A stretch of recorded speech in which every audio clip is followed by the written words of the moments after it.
A little mocky mock. Maybe a little mock. Look at there. Look, we got a little mock going.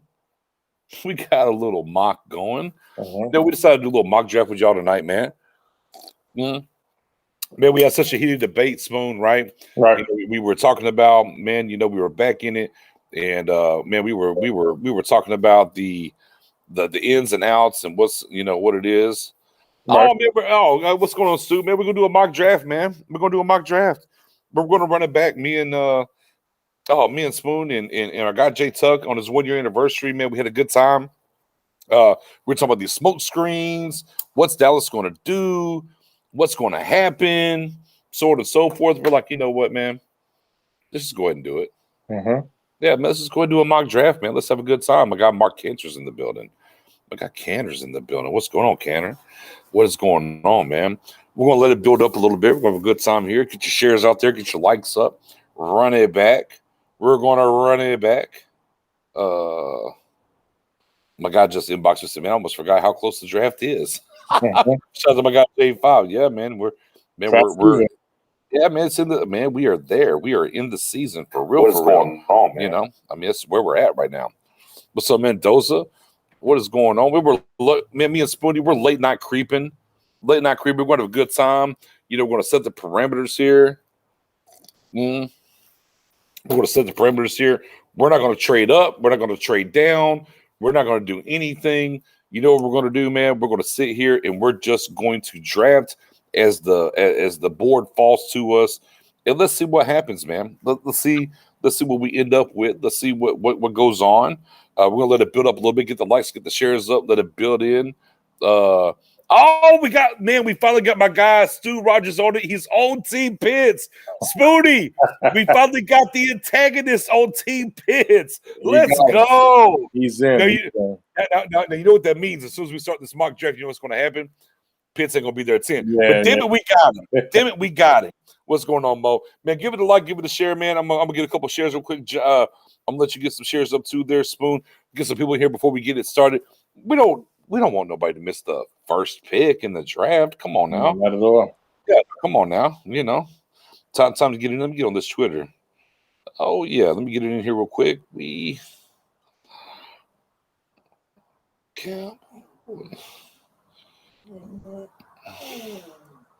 Jump in. Let me make sure I hit my guy Spoon in this thing too.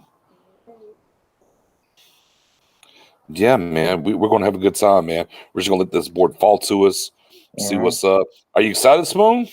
Oh, listen, hell yeah. This is my favorite time of the month when it's draft season. Listen, man, let me tell you something. Before this pandemic, I was there live every single NFL draft, and I can't wait for us to be there next season at Vegas. This is my favorite time of the year. Yeah, man. Yeah, this is it right here. Listen, I encourage everybody, if you ever get a chance, for the first time ever, go to an NFL draft live. Go to it. I'm telling you, it's so different. If you man. Oh my God. Yeah, man. I think, Spoon focused. Don't think I've seen him without a hat. He's in it. He's in it. Boy, he's in it for the mock draft, man. He is in it for the mock draft, man. We're going to let it build up a little bit. Let it keep rocking. And I do agree with you, Spoon. I think outside of your team being in the Super Bowl that you go to, right. I'm all the way with you. I don't think there's a better fan experience. I've been to games. I've been to drafts. Yes. I'm with you. I don't think there's a better experience than the actual draft. The NFL does a great job of the NFL of hosting the draft, getting fans involved, the people that you see meet, the people that you see on the networks, which you get close to, different things of that ilk, man. I think it's for sure one of the best experiences I've had as a fan and moving around. Let me get these shares up real quick, and maybe we're going to start with this. Hey, if they ain't here, they ain't here, man. Get the likes, get the shares. We're trying to make sure everybody's in here for the first pick as we're going to roll through this. We're not trading up. We're not trading down. We're literally going to let the draft fall to us the way it falls, and we're going to see what we come up with, man. That's what we're going to do tonight, and have a good time with it. Let me get these shares real quick one time for your mind. Boom, boom, boom, boom, boom, boom. Man, if y'all missed the last show with me, J Tuck 1 year anniversary, and of course me and Spoon, we Stargang affiliates. You already know what it is. Man, we had a great show over 2 hours talking about this number 10 pick and everything in between. Man, you missed a great time. Great show. Make sure you hit them subs, the notification bells on both sides, Facebook or YouTube. Man, we have a good time every Wednesday night, 8 o'clock during the off season with the Cowboys Report. Hopefully, our girl Mary Ella will get some business handled where she can get back in regular rotation. A couple more shares here. Stuart, so Stuart, he was there at the NFL draft in New York, and I was there live too. I was definitely listen. Let me tell you something. The draft is a great experience. It's not. I've been to the NBA draft, and not even close. NFL. Oh wait, Randy, we about to find out. We about to look, man. We about to look and see. Man, we're going to hit this thing and look and see. Like I said, man, we're going to have a good time tonight, man. Go ahead, Spoon. I didn't mean to cut you off. Well, no, and listen, NFL draft is fun.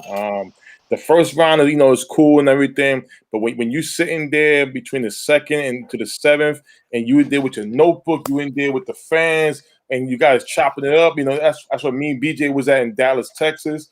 And we was there at the draft, and listen, make no mistake about it. Yeah, he won Kyle Pitts, but when it comes to Blake Jarwin, he was letting folks know that's the guy right there. And awesome time.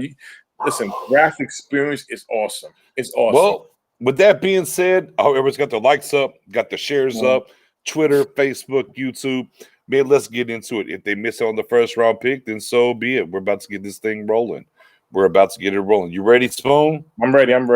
All right, here we go. We're about to start this draft right now. Okay. Oh, let's go. Let's run it down, though. I'm sorry. I got a little excited. Let me run it down. So we got Trevor Lawrence going at number 1. We got Trevor Lawrence, obviously. We have Zach Wilson to the Jets at 2. Justin Fields, don't fall for the banana in the tailpipe with Mac Jones going to San Francisco. Jamar Chase, Spoon, to the Falcons. Wow. Okay. Julio's getting older. Okay. We got Penny Sewell to protect Joe Burrow going to the Bengals.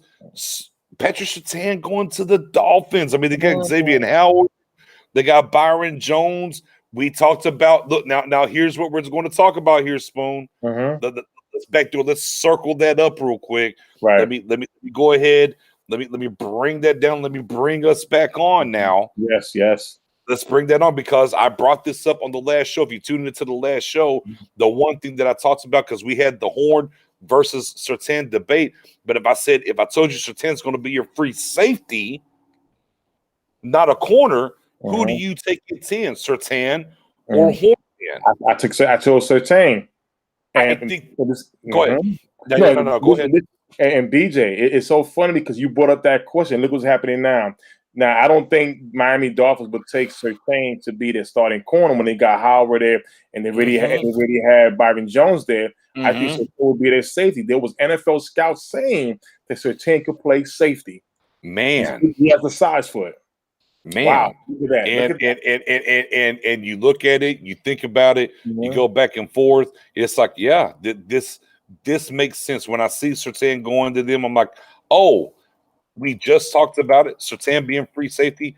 Look, they let a guy get out of the building, right? Right. In Minkah Fitzpatrick, they were kind of in between. That was before this head coach got there. What is he going to be? And then a backdoor with another guy from Bama, right? And Surtain. And I mean, they drafted him at 6 to be their free safety. Right. Man, that's huge. Funny. That's very huge. Funny. No, very, very funny because again, I brought that up just the very last show. The very last show. We just brought it. Yeah, Eric, man, we decided, man, me and Spoon, we got off. It's like, let's do a mock draft. Let's do a mock draft. So yeah, man, come it's draft season, man. We got time. I mean, I got to work tomorrow. I don't care. I'm in this thing. Let me get that solo on though. Let me get back to it though. So just to run it down for people getting here late. Trevor Lawrence 1, Zach Wilson 2, Fields at 3, Chase, kind of the wild card. Chase there. Julio maybe on the move, right? I mean, Chase there for the Falcons. Sewell Bengals. Surtain, Mr. Surtain going at 6. He's going there as a free safety, as I talked about in the last show. Eric was there. I said Eric versus Horn. Eric versus Horn. Surtain versus Horn. But if I told you Surtain's going to be the free safety, it changes things, right? So we got Waddle, speed, right? Look, the Lions, they lost Golladay. They lost Marvin Jones. Makes sense. Oh, Trey Lance. Panthers said if a guy falls in their lap, they'll take him. Trey Lance. Now Spoon. Okay. We get to number 9 here, right? I got to rewind. Let me rewind because the Broncos took Caleb Farley, right? Wow. At number 9. They took Caleb Farley. Okay, so they took Caleb Farley. Now, let me rewind, though. Let me rewind that. Let me bring it back. Let me rewind that to 2 or 3 shows ago. And I told everybody, don't rule out Caleb Farley at 9. I said because they've had multiple talks with him. They've positioned themselves with 1-year contracts at cornerback that they can bring a Caleb Farley along very slowly. If they lock Caleb Farley, they have the capital franchise-wise to take Caleb Farley there. I think it's very interesting that they took Farley. I think it's not outside the realm. I've talked about it before. We've done this mock draft tonight, and there it is. Caleb Farley's on the board, and they took him. Again, they've had not 1, not 2. They've had 3 to 5 talks, 3 Zoom calls for sure, and maybe a couple of talks on the side. So Caleb Farley, we have a bet, though, Spoon. Right. We got a bet. I told you Caleb Farley was going to go to the first round. Yes, you did. We got a $50. We got a $50. Now, does he go 9? I don't know. I think there's a possibility. I think he doesn't get out of there. But Farley going at 9, though. Right. Okay. What do you think? Listen, end of the day, like I said, if the medical checks out for Farley, we all know that before the injury, he's the best cornerback in this draft. Horn and Surtain basically benefited from him, with the injury, stuff like that, from him rising up. But like I said, medical checks out right there. Listen, he's fine and everything. Listen, he's a big boy. Big boy. Yeah. Fast boy. Jason checking in. What's going on, Jason? I like Jamar Johnson from Indiana. I think he's a great safety as well. I think he's got some potential. But with that being said, let's go ahead and get back. Oh my God, Johnny Diaz in the building. Let me stand up, man. Cowboys Nation, let's go. So let's get back. Let's get back because I mean, low key, we are on the clock, sir. Yes, we are.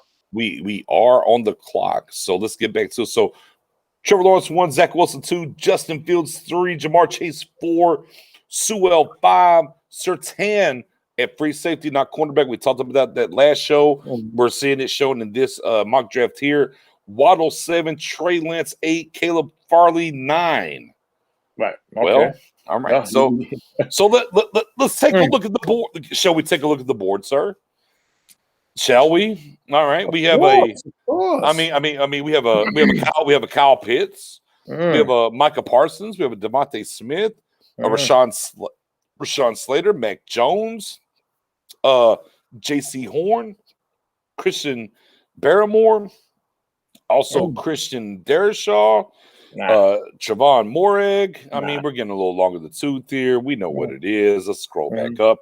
Now, again, we're not in the trade down game tonight, guys. Okay, ladies and gentlemen, we are going to stick and pick. Now, what I would say is at this point, let me be clear. Let me come back on this side. Let me come back on this side real quick. And I think we do have to talk about this at least. If we get to 10 and Mac Jones is there, there's a conversation, right, Spoon? What do you think? Of course. Listen, a team like the New England Patriots will definitely be calling in. Chicago Bears will be calling in. Definitely those teams right there will be calling for Mac Jones services. And, depending on the offer they're going to give. But see, now here's the thing, BJ. Our division rivals are right behind us. We have the New York Giants. We have the Washington football team, the Philadelphia Eagles. If we do take a blockbuster trade that we may get, abundance of first-round picks for the next couple of years to trade back, is a possibility that one of those teams, our division rivals, will take Kyle Pitts. I mean, shout out some guy, Rich, man, we've done both. We just kind of switched it up from time to time. You're not alone on that. On that. On the same token, there's people that like this one is better as well. We've done several numbers of these. We just kind of go back and forth in between them. Man, this is one we're rocking with tonight, and here we are. Let me kind of get through some more of these comments. Eric said, I'd really like to work out a trade to get back in the first round, maybe a pick player package, grab Slater too. Again, for this particular draft and what we do, we don't look at trades. We stick and pick. We're going through all 10 picks. But again, I do want to bring up, if Mac Jones is on the board at 10, as Sweeney just alluded to, you got to listen. Hey, what exactly are you going to bring us if you want to come up, and say, maybe the Patriots want to come from 15 to 10, and what do you want to do? But with that being said, though, I mean, come on, man. If y'all paid attention to this channel for a long time, or even, hell, just this year, you know what time it is. Right. You know what it is. Let me stop playing. Let me stop faking the fun. Just go ahead. I mean, we're picking at 10. His rank is 5th, and that's the low end. Man, we're taking Kyle Pitts. Let's go. Kyle Pitts, let's go. Kyle Pitts is let's go. Let's go. Let's go. Kyle Pitts, ladies and gentlemen. Let's get it. All right, Spoon. Okay, where we at? All right, Spoon. All right. Man, we're about to get into it. We got people on the board that you like here, Spoon. Okay. We got somebody. No. No, wait a minute. No, you didn't, BJ. We got a guy on the board that you like. BJ. We got a guy you like, Spoon. Oh my God. We got Xavier Collins on the board now. Favorite play in the draft is available. Xavier Collins is on the board now. Alan McNeil's on the board. Elijah Molden, Richie Grant. Oh boy. I mean, Darius Washington. We're getting a little in the weeds, but that's my guy too. We got the other edge, the Basham Jr. We got Jamar Johnson, the safety from Indiana. Excuse me. Oh, he's coughing. Oh, he's coughing. Oh, man. Excuse me, y'all. Excuse me. Oh, you are. Hey, man, DuPont. Hey, man, we need a tight end. I try to tell people we need a tight end. It is what it is, and we took care of that. All right, Spoony.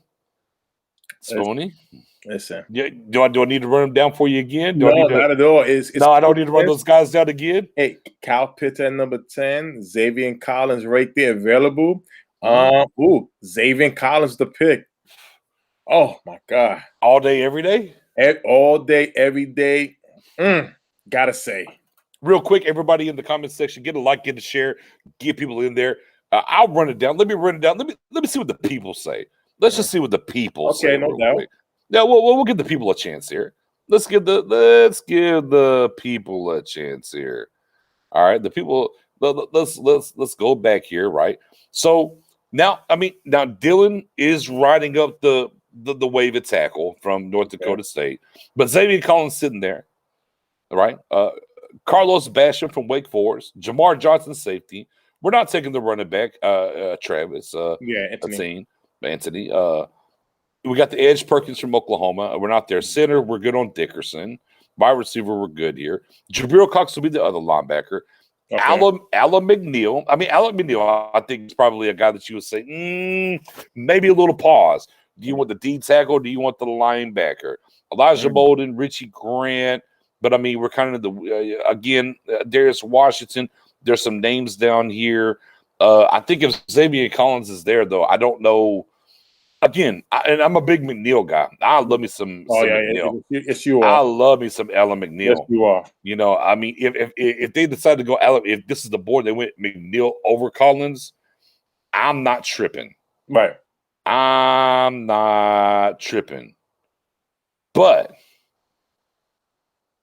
with that being said, sir, I'm going to give you your guy. Yeah. That's where I'm at.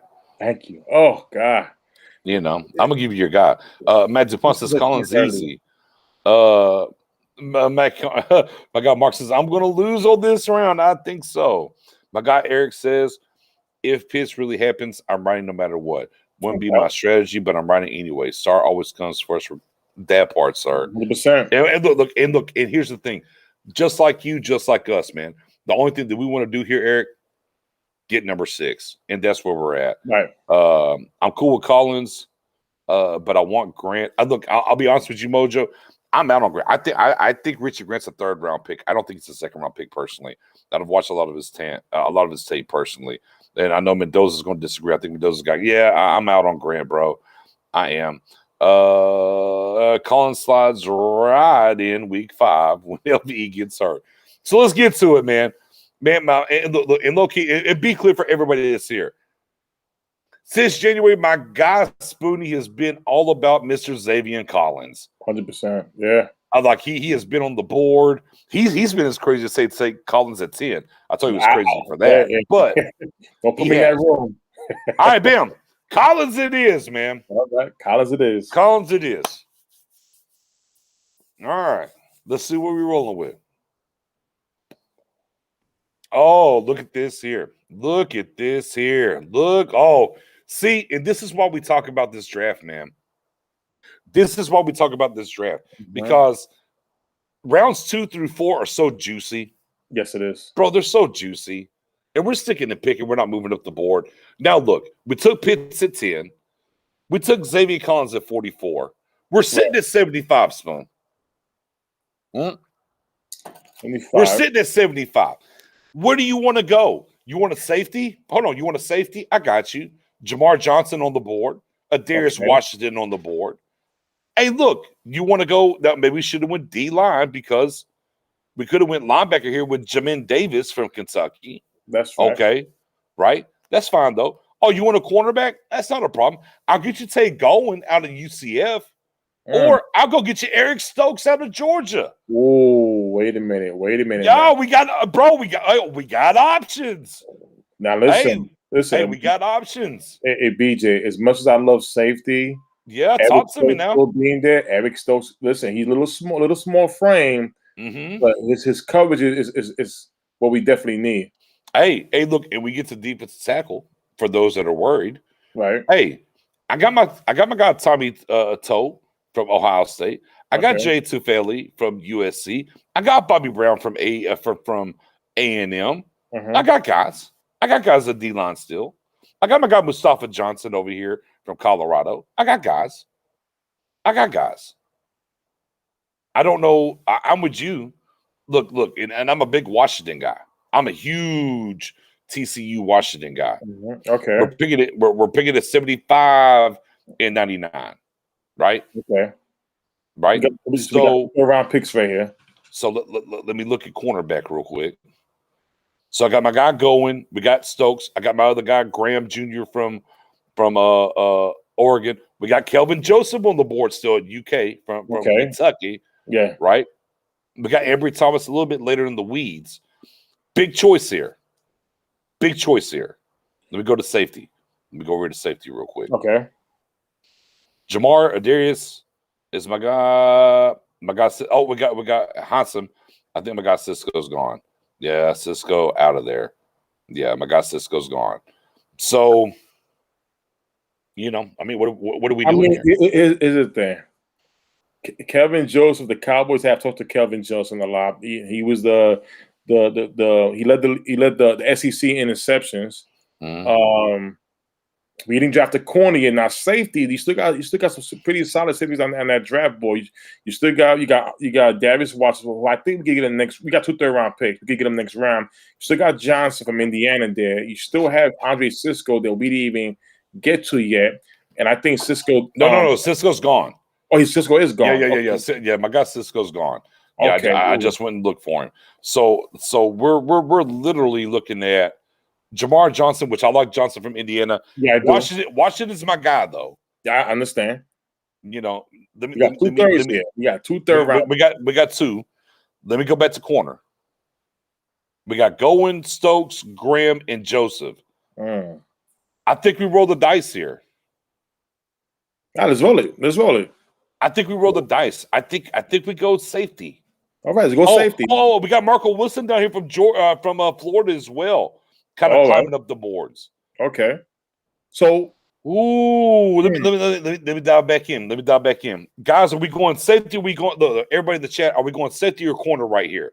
Give me your picks right now. Let me hit that solo off real quick. Man, let me dive in here to the chat. Let me look at the chat here. We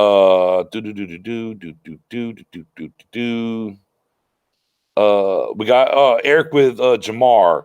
My guy Matt DuPont with Adarius. We got Eric again back with Jamar's a beast. Wait on Stokes, Tyson Campbell. Washington, then Hope Stokes is there. Jamar Kelvin. Matt Canner, I don't think you'll get the fatty right here. Hey, what's going on, Miller? Man, thank you for tuning in. We got safety corner. Oh, it's tight. It's tight. Oh, but again, it's juicy here. This is why, hold on. I want to take time here. This is why I've talked about this a ton. This is why I talked about this a ton. After the first round, the Cowboys need to get aggressive and come up the board for some of these guys. Right. I need them to take 10 picks, and if we can make that turn into 3 top 100 picks, 4 would be fucking fantastic. 100%. It is what we should do. Man, ooh. We got it is juicy over here in the comment section. Now, what number is Kelvin Joseph versus Washington? No, we ain't worried about that. We're not going to worry about that. We're just going to talk. We're going to sit here and hash it out, sir. Okay. We're going to hash it out. We're not going to go over there and see what they say. Okay. All right. So, Eric, I'm with you. 4 would be phenomenal. 3, I need 3. We have the picks to do 3. If they can make it 4, my goodness, in the top 100. What do you want to do, guys? Do you want to go? Man, we want to go corner. Or we want to go safety. Spoony, what do you want to do here?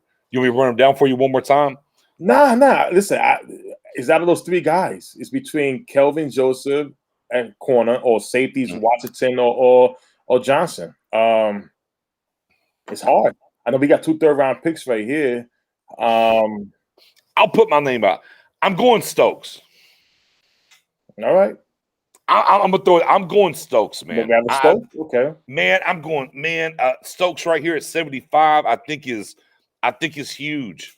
Look, I like going. Don't get me wrong, but I like Stokes a lot. No disrespect to the safety position, but I'm just looking at what we've added so far in free agency. We got to take that into consideration, right? A little bit, you know. And I feel like if I take Stokes here, I feel at 99, I might be able to get Jamar or Washington. Okay, let's do it then. I kind of feel like that. But, bro, if we don't, who do you like more? Who do y'all like more? Do y'all like Stokes or Johnson more or Washington? Who do y'all like more here? There's more corners available for sure. Yeah. Safety's the way. I think safety could be, but man, I love Stokes. I love Stokes came from Georgia, though. Yeah, Jamar Johnson is rising up very hard. He's rising up fast. Rising up very fast, too. Let me see. I'm going to start right here, as we just talked about in the chest catching up. Jamar, Stokes, Johnson. Oh, my God. So we got 2 Johnsons, a Stokes, and a Washington. We have 2 Stokes, 2 Johnsons, a Washington. Where we at? Kelvin Joseph entered the building. Johnson again. That's 3 Johnsons, 2 Stokes, and a Washington. 5, 4, 3, 2, 1. That's not enough Washingtons. That's it. All right. Hey, the chat has spoken. Oh, the Washingtons came in too late. They came in too late. Man, we're going with Indiana. Jamar Johnson's the pick. We're going to roll the dice. All right, we're rolling the dice. We're rolling the dice, guys. We're going to roll the dice. Let's get that solo up. Let's see where we at. Okay. Let's see what. Let's bounce back. Let's bounce back and see where we at. Oh, Tay Gowen's still there. Jesus H. Christmas. We got a corner. We got a corner. I mean, obviously Davis, whatever. I'm gonna look to see. I'm sure my guy Washington's not there. I hate y'all for that, by the way, because I love Washington. Screw y'all for that, but that's fine. Let's go to cornerback. Oh, we got options. Oh, Okay. we got Kelvin. We got Tay going. We got Kelvin Joseph. We got Tay going. Let me dip over here to D. Let me hit that D line. Tommy Togi's there. Okay. Bobby Brown's there. Do I need to look at offensive tackle? Maybe. No, it never hurts to look. Do I need to go peek? Brady Christensen. Brady's there. Okay. All right, guys, hit me. Are we? You know, I mean, are we going corner? We going D line? We going offensive tackle? Where do y'all want to be at? For me, I'm going Kelvin Joseph. You going Kelvin Joseph? Yeah. Kelvin Joseph. I like Tommy though. I like Tommy, but I go with Kelvin Joseph. Okay. Now, I mean, our next pick is 115. Do you think Goen or Joseph might be there at 115? I don't think none of. Let me see. So real quick, we're all the way out on Brady Christensen to tackle. Right. We're done. Like nobody wants to go offensive tackle here, correct? Right. Cowtown. All right, Cowtown. We took Pitts at 10. We took Xavier Collins at 44. Hold on, let me bring it up here. I think I can bring it up so everybody can see analysis. Boom. No, that's analysis. All right, drafted player. Where do I click to see who we drafted already? Can I not do that? No, nothing there. No, none of those. I can't. Don't see any options. Okay, so either way though, we took for Cowtown, Pitts at 10, Xavier Collins, and then we backdoored with Jamar. What you call it from the safety from Indiana. Mm-hmm. So right now, we're looking at corner, right? And let's go to cornerback real quick. Boom.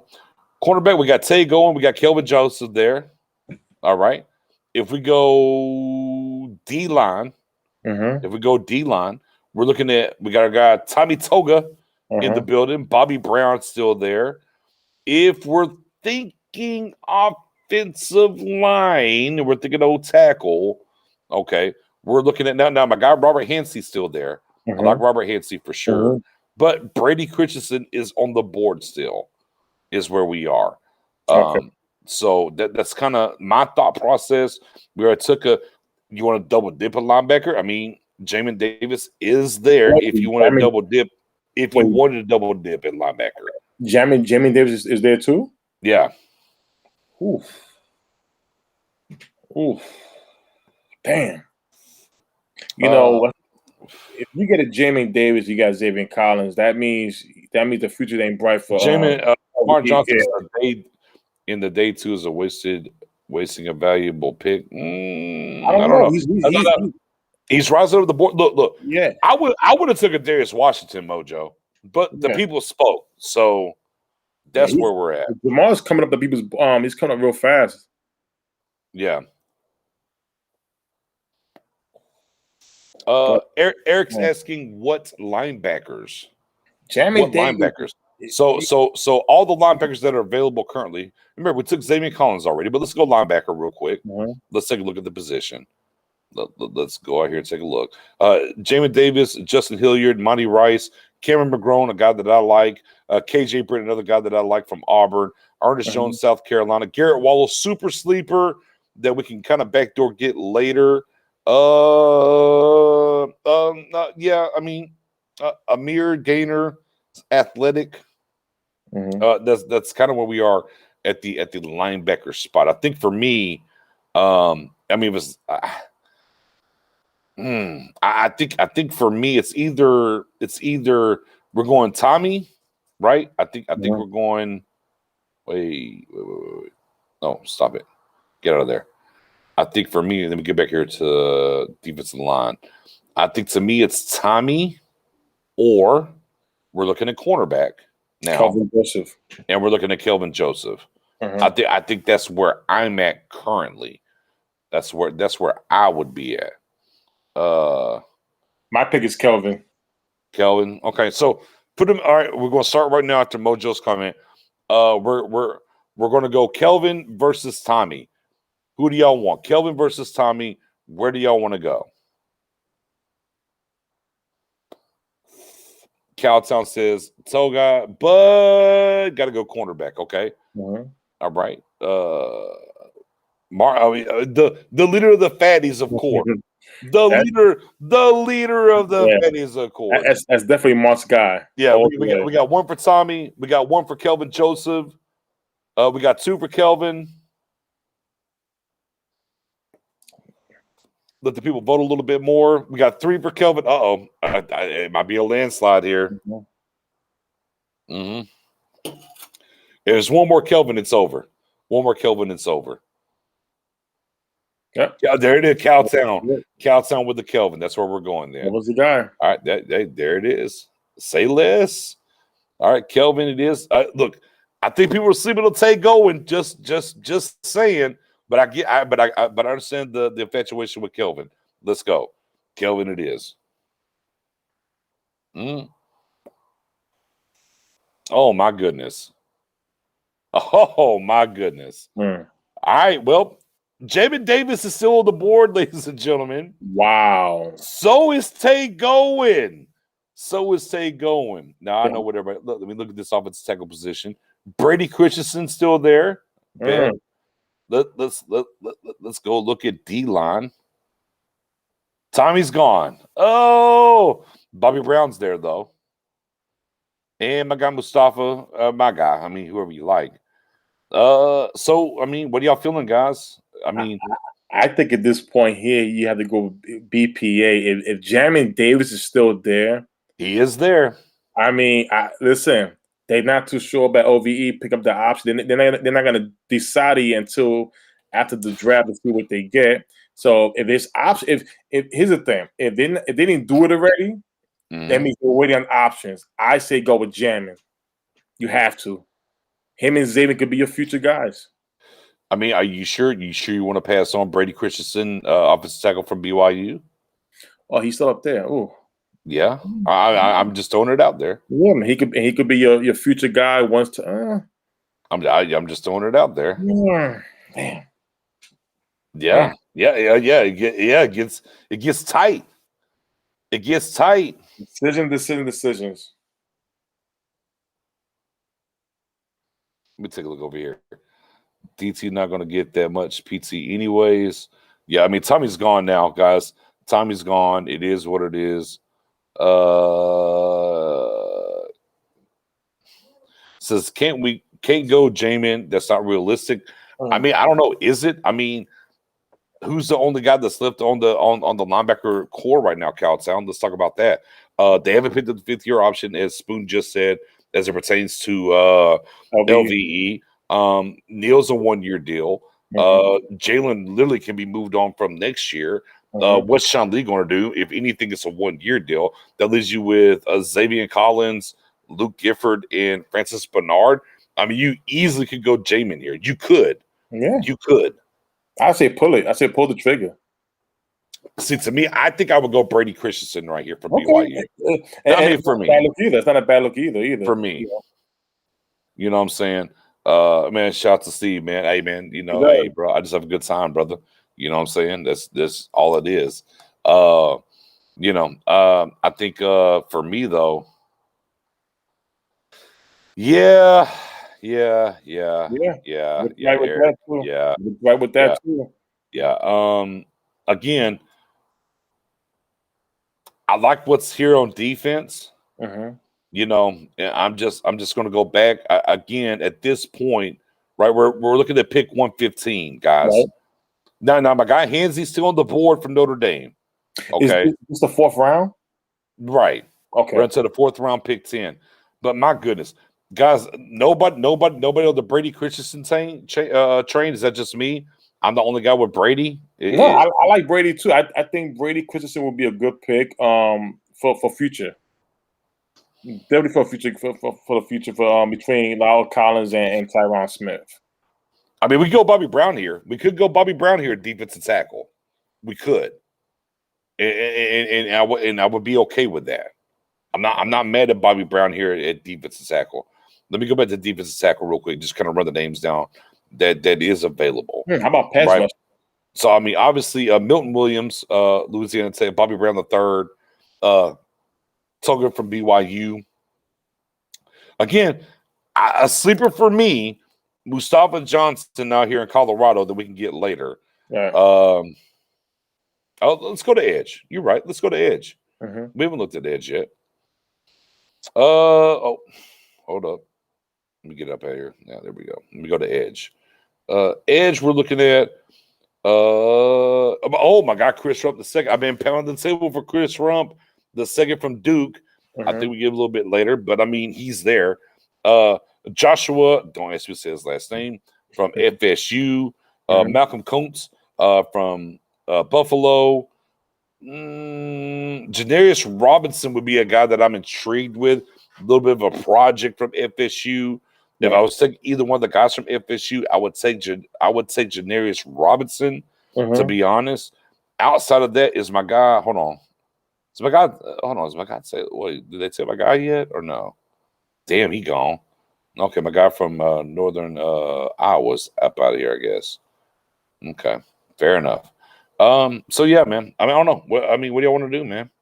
I'm with either Jamin or Christian. Let me see here. Yeah, too many choices. There's a lot of it's thick over here. It's very thick over here. Tonga's gone. Pitts Collins, linebacker Johnson, safety. Oh man, I tell you what, I think right here we're going to roll the dice. We're going to roll the dice and go offensive tackle. At this point, Brady Christensen. I mean, they have him ranked 87th. We're at 115. I don't have to worry about him coming in day one. I'm good here. Let's go. Let's go. Brady Christensen is the pick. Okay. Okay. All right. I don't know what's going on this board. If we're sitting in the draft room and here we are sitting at 138 and Jamin Davis is still available. He's still available? Bruh, I can't. He's still available? He's there. Oh, listen. He's there. I don't know how. I'm not sure how you can say no. At this point, how do you say no to Jamin Davis? Yeah. I mean, obviously we haven't went D-line yet. My guy Bobby Brown's still there. Mm-hmm. Do you think Bobby Brown can make it to 179? Because I don't think Jamin Davis makes it there at this point. Nah, not at all. Listen, that's a steal right there. That's a steal right there, BJ. That is a steal. I just, I mean, bro, we're sitting here. I was fully ready to take Bobby Brown right here. I was fully ready to take Bobby Brown. However, if we're sitting in this draft room and here we are at pick 138 and Jamin Davis is on the board still, how do you walk away from that? No, you can't. Well, bam, then the pick is in. Now we got to roll. We got to hope. We got to hope and pray now. Oh, we got to hope and pray. Oh, we got to hope and pray, Spoon. We got to hope and pray. Is he there? All right, ladies and gentlemen. Hey, this is going to make some people happy. This is going to make some people happy. We got two choices at D-line. Oh, man, we rolled the dice. Okay. We rolled the dice, ladies and gentlemen. We rolled the dice. Man, we took value. We took value. Mm-hmm. We took value, and we rolled the dice. Right. We got two options at D-line, guys. At round 5, pick 35. We got Bobby Brown from A&M, and we got Tonga from BYU. Okay. We got two. Yeah, that's a vote. We got two. I'm going Bobby. You going Bobby? All right, let's see what the people think. Y'all want Bobby from A&M or y'all want Tonga from BYU? I'm with you. I want Bobby. I want Bobby as well. Let me get here. Oh my God. I can't, man. Man, Canner says this is exactly what we're saying. But hey, man, that's why I got off the gas. Man, I want to trade up and everything, but the way this free agency went, man, we might need all 10 picks. Exactly. I'm going Bobby over Tonga. Let me look. We got my guy Randy says Bobby. Eric in the building going with Bobby. Oh, Matt going Tonga for BYU. We're 2-1. Oh, we got 2-2. Joseph jumped in. Oh, it's getting tight. It's getting tight. We're 2-2. We're 2-2. Bobby versus Tonga. BYU versus Texas A&M. Cougars, right? What they are? I don't know what the hell they are. Oh, we got 4. Oh man, hold on though. Me and you are Bobby. If me and you are Bobby, it's 4v4. 4 Bobbies, 4 Tongas. Wow. Oh, you can't vote twice, Randy. You can't vote twice. Somebody else has got to vote. We're 4-4. Somebody that hasn't voted has got to break the tie. Who's going to break the tie? Who's going to break the tie? We getting Bobby? We getting Tonga? Where are we going? I can't wait. Oh, I hope it's Bobby. Oh, Matt DuPont. No, you already voted BYU. That don't count. Matt, you don't count. Good try. You said BYU first, came in with Tonga. Nice try there, Matt DuPont.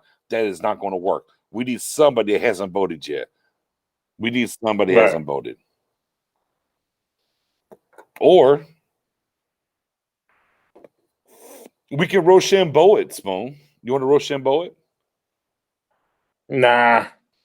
Bobby. We're 4-4. I mean, somebody's got to vote that hasn't voted yet. It's a pretty high percentage. We kind of like threw our own influence in there. But here's what I'll do. The people in the chat were more for dadgum Tonga than everybody else. I don't have look. I'm with you, Eric. I would flip a coin. Do you have a coin? I have a coin. I'll flip it. All right. Heads, Bobby. Tails, Tonga. Here we go. Here it is.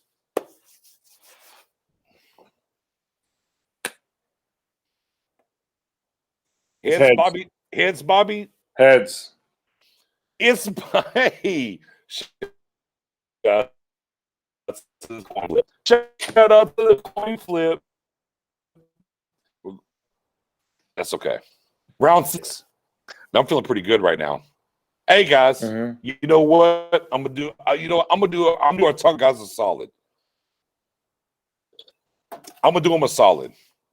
I'm gonna take Tonga here because Tonga's on the board here at 6. Let's go. Let's double dip. All right. You want to double? Oh, no, let me look at corner though. Let me look at corner. Can I peek at corner real quick? I got to peek at corner and I got to peek at wide receiver. Well, make sure Flash is not there. Yeah, I got to make sure. I got to make sure. Okay, corner. Corner. I'm kosher. Let me look at wide receiver. Oh, Shot Smith there though, but I'm good. All right, I bet. So let me double down my guys that wanted Tonga. Let me double down my guys. Look, Tonga's the pick. Round 6. I got you.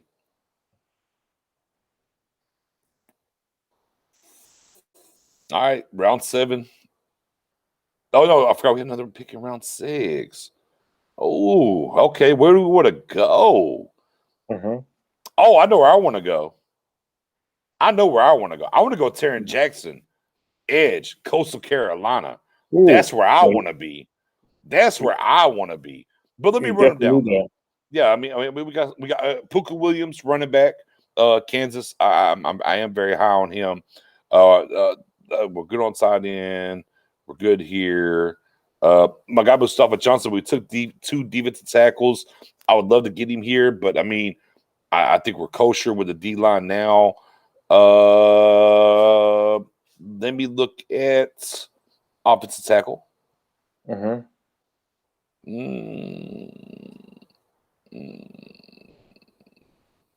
kosher. Let me look at cornerback. I mean, I do like a little bit of Darren Hall out of San Diego State a little bit. I'm not mad at him. However, But we're looking at that edge, though. Right. We're looking at that edge. That boy Taron Jackson, great Senior Bowl. Here we are in the 6th round. I mean, we got both of them.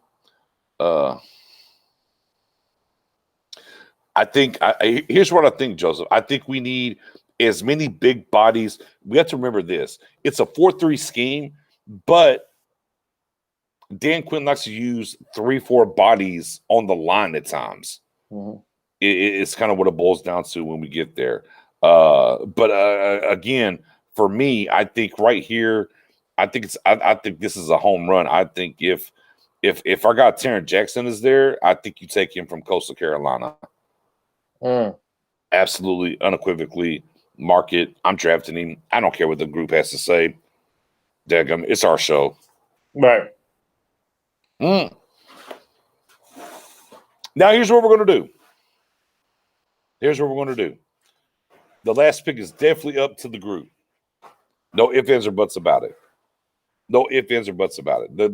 It is all the way up to the group here. Mr. Irrelevant, if you will.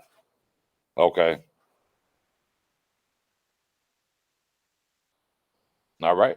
So here's the top available. My guy Pooka Williams is there. Okay. All right, Mustafa Johnson's still there. I can't believe he's still on the board. I mean, we already have 2 guys. You want to go interior lineman? I got Michael from Penn State. Okay. For my Hook'em Horn fans, Taquan Graham still on the board. Another running back, Gary Brightwell from Arizona. We're good on tight end. I mean, you want to go? I mean, Sam Ehlinger. If you want to go backup quarterback here, you want to grab a guy. Forget Shane Buckler.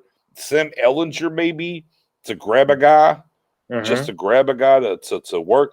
The guy Borliff from Ohio State, linebacker as well. The 6th or 7th. We're in the 7th round pick. Yeah. Yeah, we don't have a backup quarterback yet either. Mm-hmm. Sam Ehlinger time?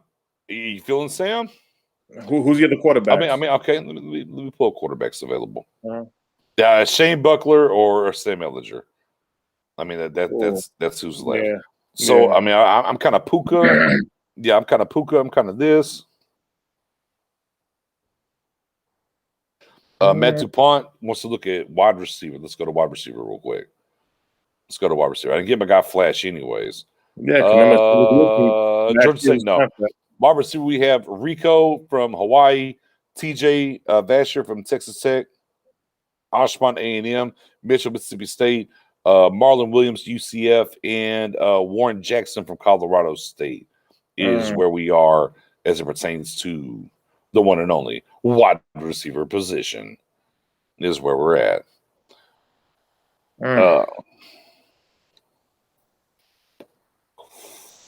I think Ehlinger, man. I think he did a lot in the Senior Bowl, changing his thing. We need to draft somebody there. For me, I think that's where I'm at. So let's go ahead and rock it. I don't think. Let me look at O-line real quick, though. I didn't look at O-line. Let me look at offensive tackle.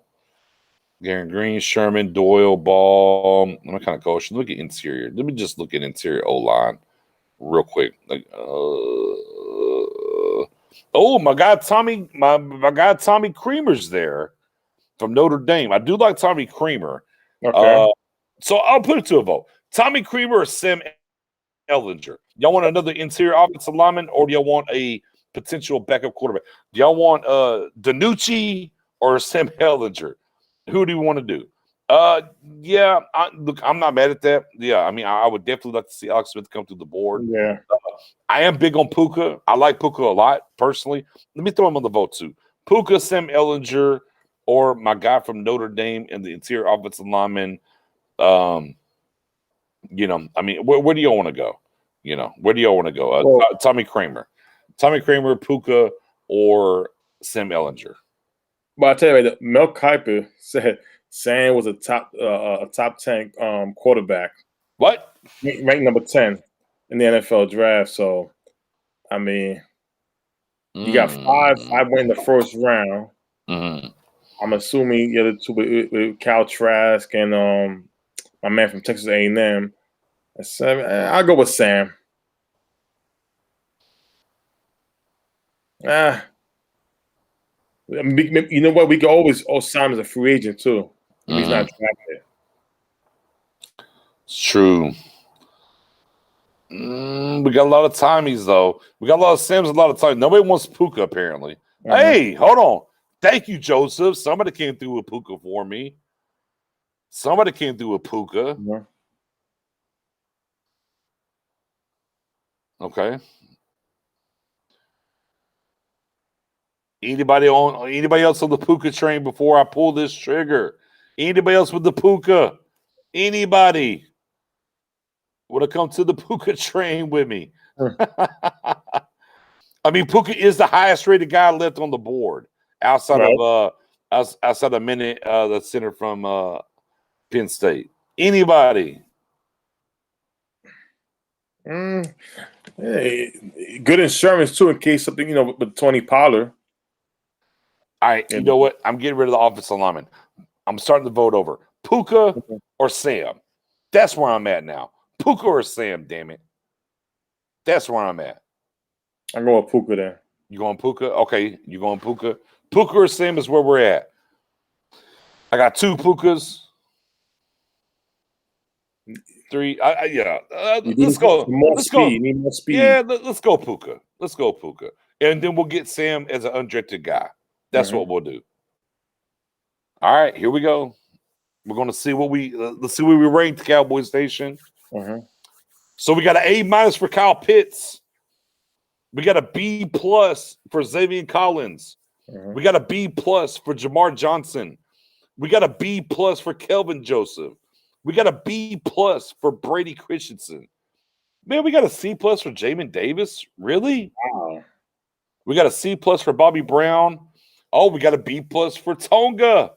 We got a B+ for Terry Jackson. Oh, they gave us a C+ for Puka. But overall, we got a B+, man. Overall. It's not bad. I mean, Jamin Davis at 138. I don't know how you can rate that a C+. That's kind of crazy. Apparently, they definitely liked Tonga a little bit better. But that Kyle Pitts was an A- though. Man. So, with that being said, guys, everybody in the chat, let me roll back. Let me roll back real quick. Let's get back to our draft status. How do we feel now? Now, we know we had to fix defense, right? Defense is a problem, right, Spoon? Defense. Issue. Defense is an issue. We took Kyle Pitts at 1. Right. That doesn't help the defense, supposedly, right? Right. Xavier Collins at 44. Right. Jamar Johnson at 75. Right. Kelvin Johnson at 99. That's 3 straight defensive guys. Oh, well, then we went offensive line at 115. Right. Then we went 3 more defensive guys, Jamin Davis, Bobby Brown, and Tonga. And we got an edge at 227, 4 straight, Terry Jackson. And then we ended it with offense, Puka. So let's do the math. Right, 10 picks. 1, 2, 3. So 7 defensive picks, 3 offensive picks. And I think everybody would feel pretty confident on how this draft laid out, right? Right. Yeah. I mean, listen, end of the day, with Xavier Collins, Jamar Johnson, and Kelvin Joseph, those 3 right there are your future starters for next year. If it's not this season, it's definitely next season. Xavier Collins, he fills in that void at linebacker, because remember, it's only one linebacker still that's guaranteed to be here because of the contract is Jalen Smith.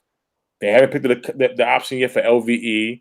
Okay, Sean Lee's out of here, and let's go back. As my guy Steven said, you just can't get off the Pitts train. Well, let's go back to the top 10. Right. Lawrence, Wilson, Fields, Chase, Sewell, Surtain. Again, last show we talked about being a free safety. I brought that up. We kind of see the Dolphins going in that mold. Waddle, Trey Lance, Caleb Farley. Well, what would you take there? Exactly. I mean, I mean, low key, Steve. If it falls that way, I mean, let's be clear. You're taking Parsons, Slater, Quiddy Payne, J.C. Horn. You're taking any of those guys over Pitts? I'm not at all. Not at all.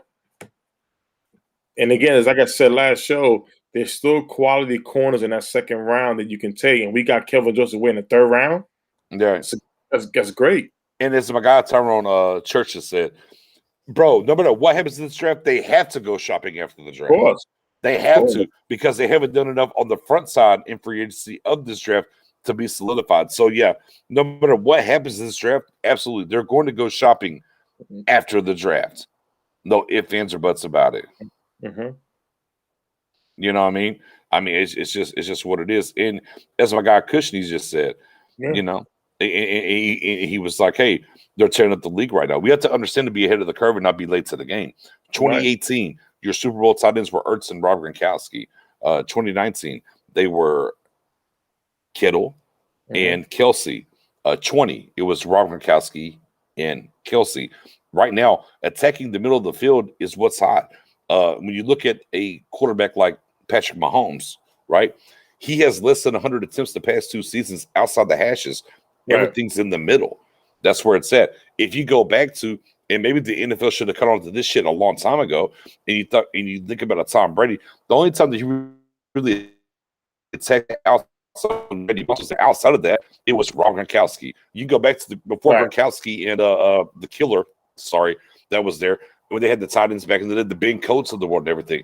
It was attacking the middle of the field with the running backs and stuff like that. It's just where it's at right now. Hence why the Cowboys have problems, because we can't stop the run and we're not strong down the middle of the defense. On the same token, we're great outside offensively, but we don't attack the middle of the field aggressively enough. So yeah, I mean that's just kind of what's going to happen. We got a Vikings fan in the building. Says all those cornerbacks will drop because Miami going safety. Side note, Vikings getting a cornerback first round. Yeah, well, obviously because your guy's in some legal trouble, huh? Yeah, we saw that. Yeah, you got to do something on the cornerback side. Because the Kelvin Joseph better work. Are we coming? Well, I mean, come on now. No matter what corner you take, those Spoon, they got to work. I mean, that's the problem. Yeah, it's like I said before. Tre'Davious White, pick number 27. You have Darrell Reese, pick number 17. Just because Surtain and Horn were ranked, the top. First of all, they ranked the top corners because Saleh Farley's hurt with the back situation. So that's not really saying that they still a better prospect than Kyle Pitts. Kyle Pitts is there. We took Kyle Pitts. We still addressed the cornerback position. I think Kelvin Joseph playing the SEC led the conference in interception. I think that's a great move. Dallas is talking. Dallas did interview Kelvin Joseph. They did interview him. They like him. So, I mean, and again, we start talking about the Cowboys and the quarterback draft picks, for an extended period of time, right? Right. I mean, the Jenkins of the world, right? Morris Claiborne trade up of the world. Terrence Newman, overall. Terrence Newman played, forever and a day. You're talking about Byron Jones, first round, all these guys, first round guys. Whether you trade up, whatever. Then you talk about, Cheeto and Jay Lou, second, third round picks. You talk about Orlando Scandrick, right? I mean, we just kind of go down the list of these guys of who they picked. It's not that Dallas doesn't pick. If you go over the past 10 years and talk about drafting offense versus defense and different things, the Cowboys have picked defense. Some have panned out, some haven't. Some they paid, some they didn't. Claiborne couldn't stay healthy. Jenkins as well couldn't stay healthy. I mean, it's just a lot of different, scenarios that we can look at and talk about. Well, if we would have took this guy instead of this guy or whatever, obviously the hotbed is, we should have took Jalen Ramsey over Ziegler. Like, yeah, but does Jalen Ramsey play for the team that drafted him? No. So there's no case of saying that if he got here, it would have been the same thing. Right. That's why I kind of look at different things of what we talk about when it comes to these scenarios and drafts and hindsight's 2020. And look, and there's other corners outside of the first 2-3 rounds that we can talk about, right? The BW Webbs, the Chavius Wards of the world. We kind of go down the list and the guys that they brought in here and what's happened. So to sit here and think that whether it's Horn or Surtain, it's in that this is the end all be all. I mean, yeah, it sounds great. We want it to be that, and we hope it to be that. But again, this is why you do BPA and not sit here and think about, well, I got to take defense, because if I got to take defense, I end up with a taco. I end up with I just end up with things that I don't need. I think, me and Spoon will sit here and tell everybody that's here, hey, I would love for a Donald or a Ramsey to be in this draft. And look, and I'll trade the farm to go up and go get him. He's just not. Outside of this, here's what I hear. Here's what I hear from Cowboys Nation. Go Horn, because his ceiling's higher and he didn't play with Diggs, and here we are. That doesn't sound like a recipe for this defense to get better to me. It doesn't. Listen, the only debate should be Horn versus Surtain. It shouldn't be the corners versus Kyle Pitts. Again, you go to any draft board and you see where's Kyle Pitts ranked. People are looking at the position tight end. No, look what he is. He's a weapon. He's more than a tight end. He's a weapon. And the whole thing is, BJ just put it out there. Look in the past couple years in the championship game. Tight ends make a big difference. Tight end will make NFL Network just did a mock draft, and Kyle Pitts was right there at the Cowboys pick. They didn't pick him yet, but before they even did the pick, they was like, wait a minute. Imagine Kyle Pitts with this offense, with CeeDee Lamb, Amari Cooper, Michael Gallup, Ezekiel Elliott. It's a dangerous offense. And the schedule's coming out. We got the Buccaneers and we got the Chiefs in our ways. They got depth all over the place. Right. At the end of the day, it shouldn't be an issue about us getting Kyle Pitts, but we still address the defense the rest of the way. We got 10 picks. This is why Stephen Jones loves comp picks. And of course, and here's our picks.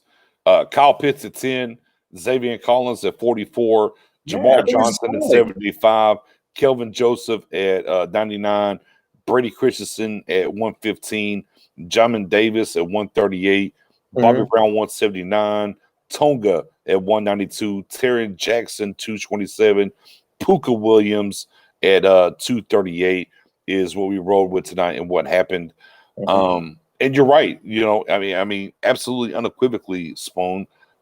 We have to be, flexible in what's going on and how we do things. What's going on, Jesse? Man, thank you for tuning in.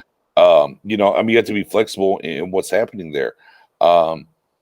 It's not end all be all in how you're going to fix everything. And to the other comment earlier, we had to get busy after the draft. Absolutely, we do. Going back to, and here's what I think.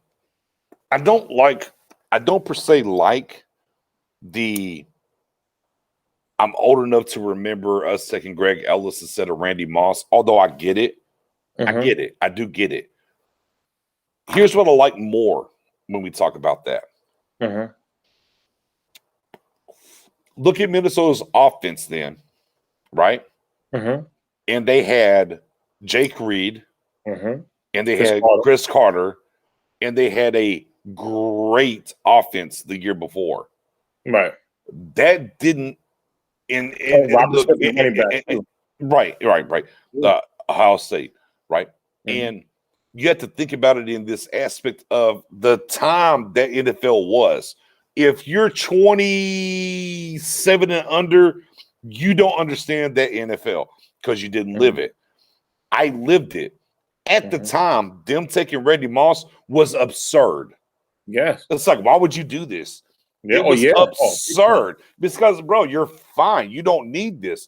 But they understood they were ahead of the curve. And I understand why we get a lot of pushback when we talk about Pitts, because I don't want to be late to the party. I want to be early to the party. I want to be ahead of the curve. Bring me that guy. Hence why for me, my number one linebacker in this draft is the Joker, Jeremiah O from Notre Dame. I think he's the future. I've said this. Yeah, right. I think he's the future of linebacker. Actually, I think he's better than Isaiah Simmons that got drafted last year in the top 10. Right. Keeping in the buck because they didn't know what to do with him. I think people are going to take him and make him linebacker. There's the difference. Right. Hence why I know I'm right, because they just signed Neil and said, you're playing linebacker. I'm like, oh, yeah, this is what I think. This is what's happening. Yeah, okay.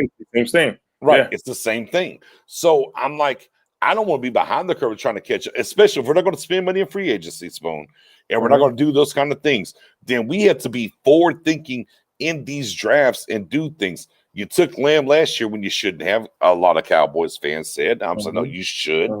It's the same thing here when it comes to Pitts. Yes, be forward thinking in what's going on and look at what's happening within the league and what's happening to get to the Super Bowl.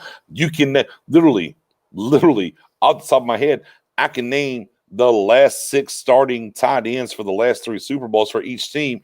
Right. I'm not sure I can name your starting running backs for those teams. Yeah, it's like you can't sit there and be like, well, this team won't take him because they already have somebody. No, if it's going to make him go over the top, the Rams, BJ put the Vikings, of course, which is a great example. But look at the Rams. At the time, they had Isaac Bruce already, right? They had Ricky Pro. They came out and drafted Torrey Holt, and they even went.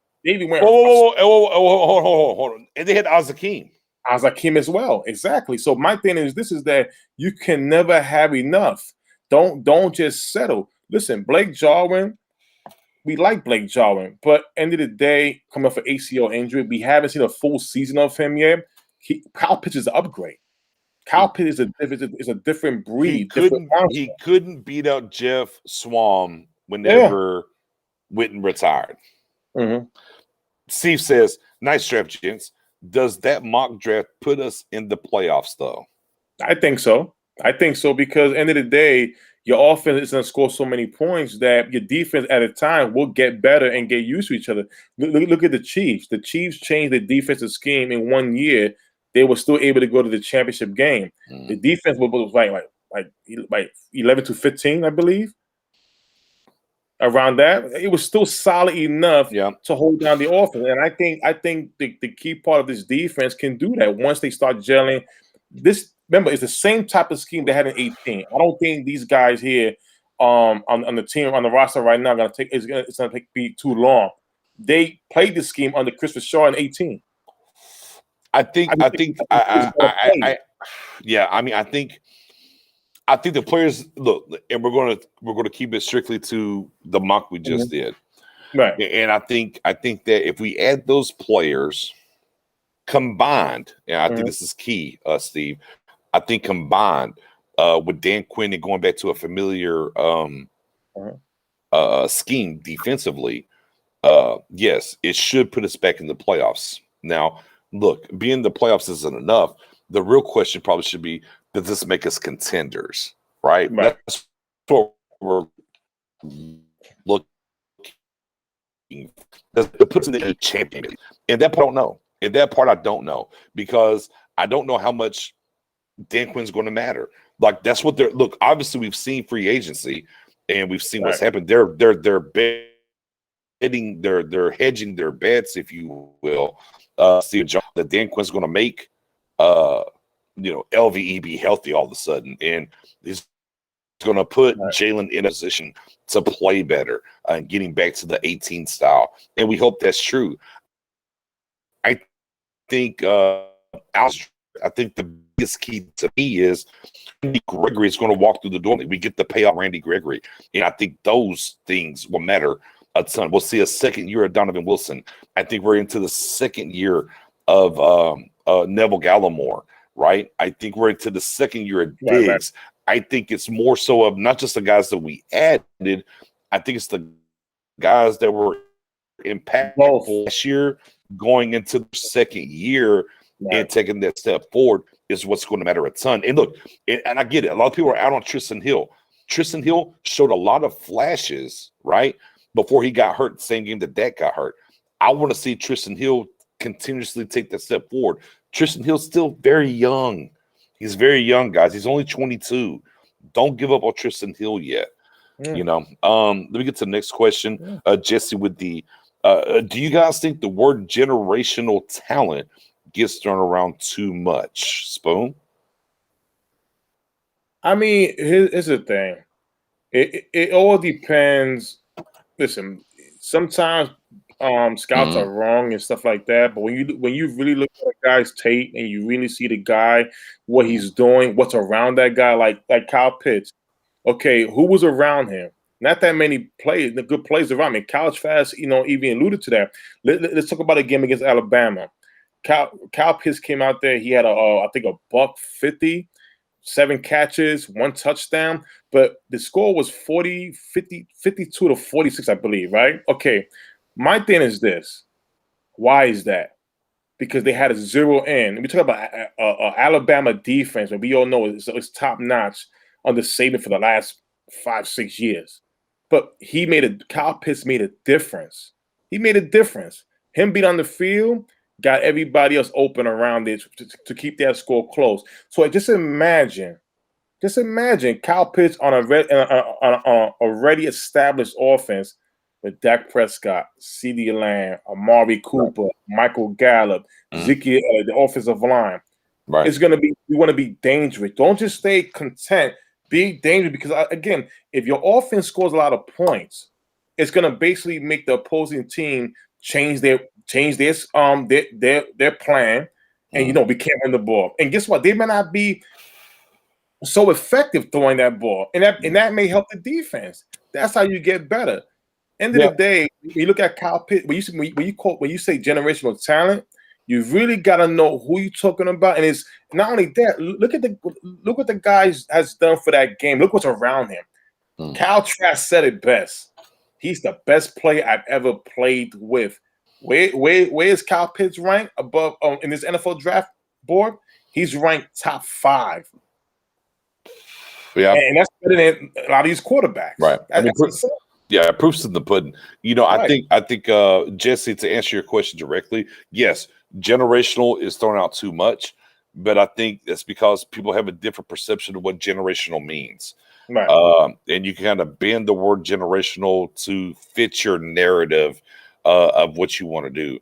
Right. One thing that I for sure that I've been in this game for a while, doing this for a long time, but I definitely do think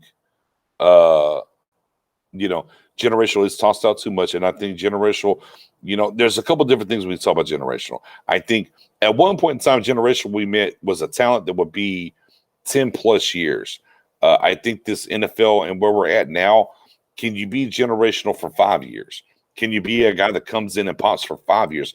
Because I think generational kind of moves and it's kind of ambiguous of what that means now. So I really reserve my tone for generational. You won't find me saying that Pitts is generational. What you will hear me say is that I think Pitts is the evolution of the tight end position, right, and you're ahead of the curve. But I won't call him per se generational, because we can say generational, right? Well, there's not been a tight end drafted in the top 5 in 49 years. So if let's say Atlanta, right? Atlanta's picking at 4. Let's say Atlanta takes Kyle Pitts at 4.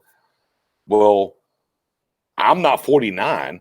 That would have to mean he's generational, right? Because he got picked, you know what I'm saying, at 4, right? So generational is very subjective, in my opinion, in a term that I've weaned myself off of, and I don't want to use it until it carries really, really weight about what I think.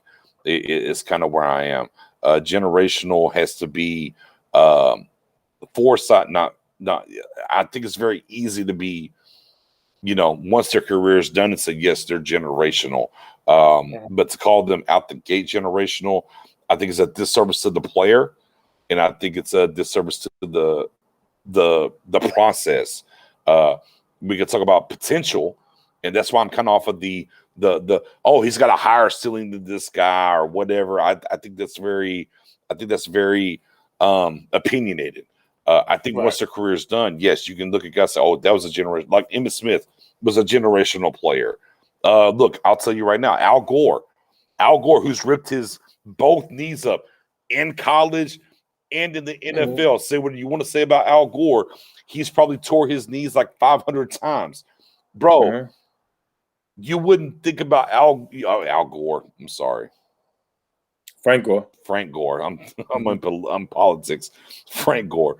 You wouldn't think about Frank Gore being this all-time guy and generational time. But I'm like, bro, if you look at him, bro, he's generational. Right. Bro, he's still playing. He's still playing, and he's tore everything. He's tore his knees, and he tore 2 times, both knees in college. He's torn them in the NFL, and he just continuously does things. So I don't think you should say generational until their career's done. Right. You know, that's fair. Now you can say generational prospect. Now, if you want to throw generational prospect, I mean, okay, I'll bite a little bit. Yeah, I'll bite a little bit. But I mean, to sit here and say that, take Kyle Pitts out of it. Let's talk about the right. I mean, when's the last time we had 4 or 5 quarterbacks go in the top 10? That was the year 99. Right. So we think these guys are generational quarterbacks because it hasn't happened since 99.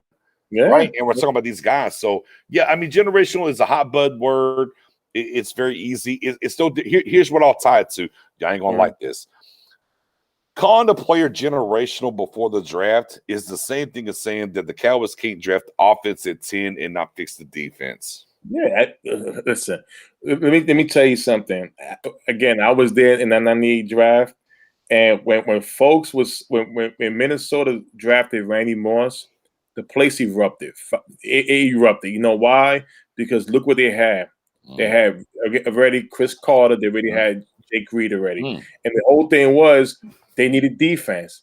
They went to offense, and what happened? No, you didn't hear anything about the defense the whole season because the offense was blowing people out the world, out the water. Right. And that's what we're saying. And in this league right now, we're playing in a heavy offensive-minded league that, again, the Chiefs and the Buccaneers, those are the top dogs right there. We got to be able to compete with that. And listen, if you got a Kyle Pitts, you can stand right there with them. And let's be clear. Let's be clear. If Randy Moss never goes to New England, he's not generational. No. But let's be clear, right? No. Tore the roof off in Minnesota, went to the Raiders. Do we remember what the Patriots traded? What draft pick they traded? A 4th round pick. A 4th round pick for Randy Moss. And then all of a sudden, here's Randy Moss again.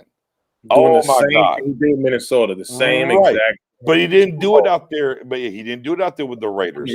Right. So, I mean, all those things matter when we talk about this football and where you're at and where you go. Because he was amazing out there in Minnesota. Then he went to the Raiders, and everybody said, "Oh yeah, he's done.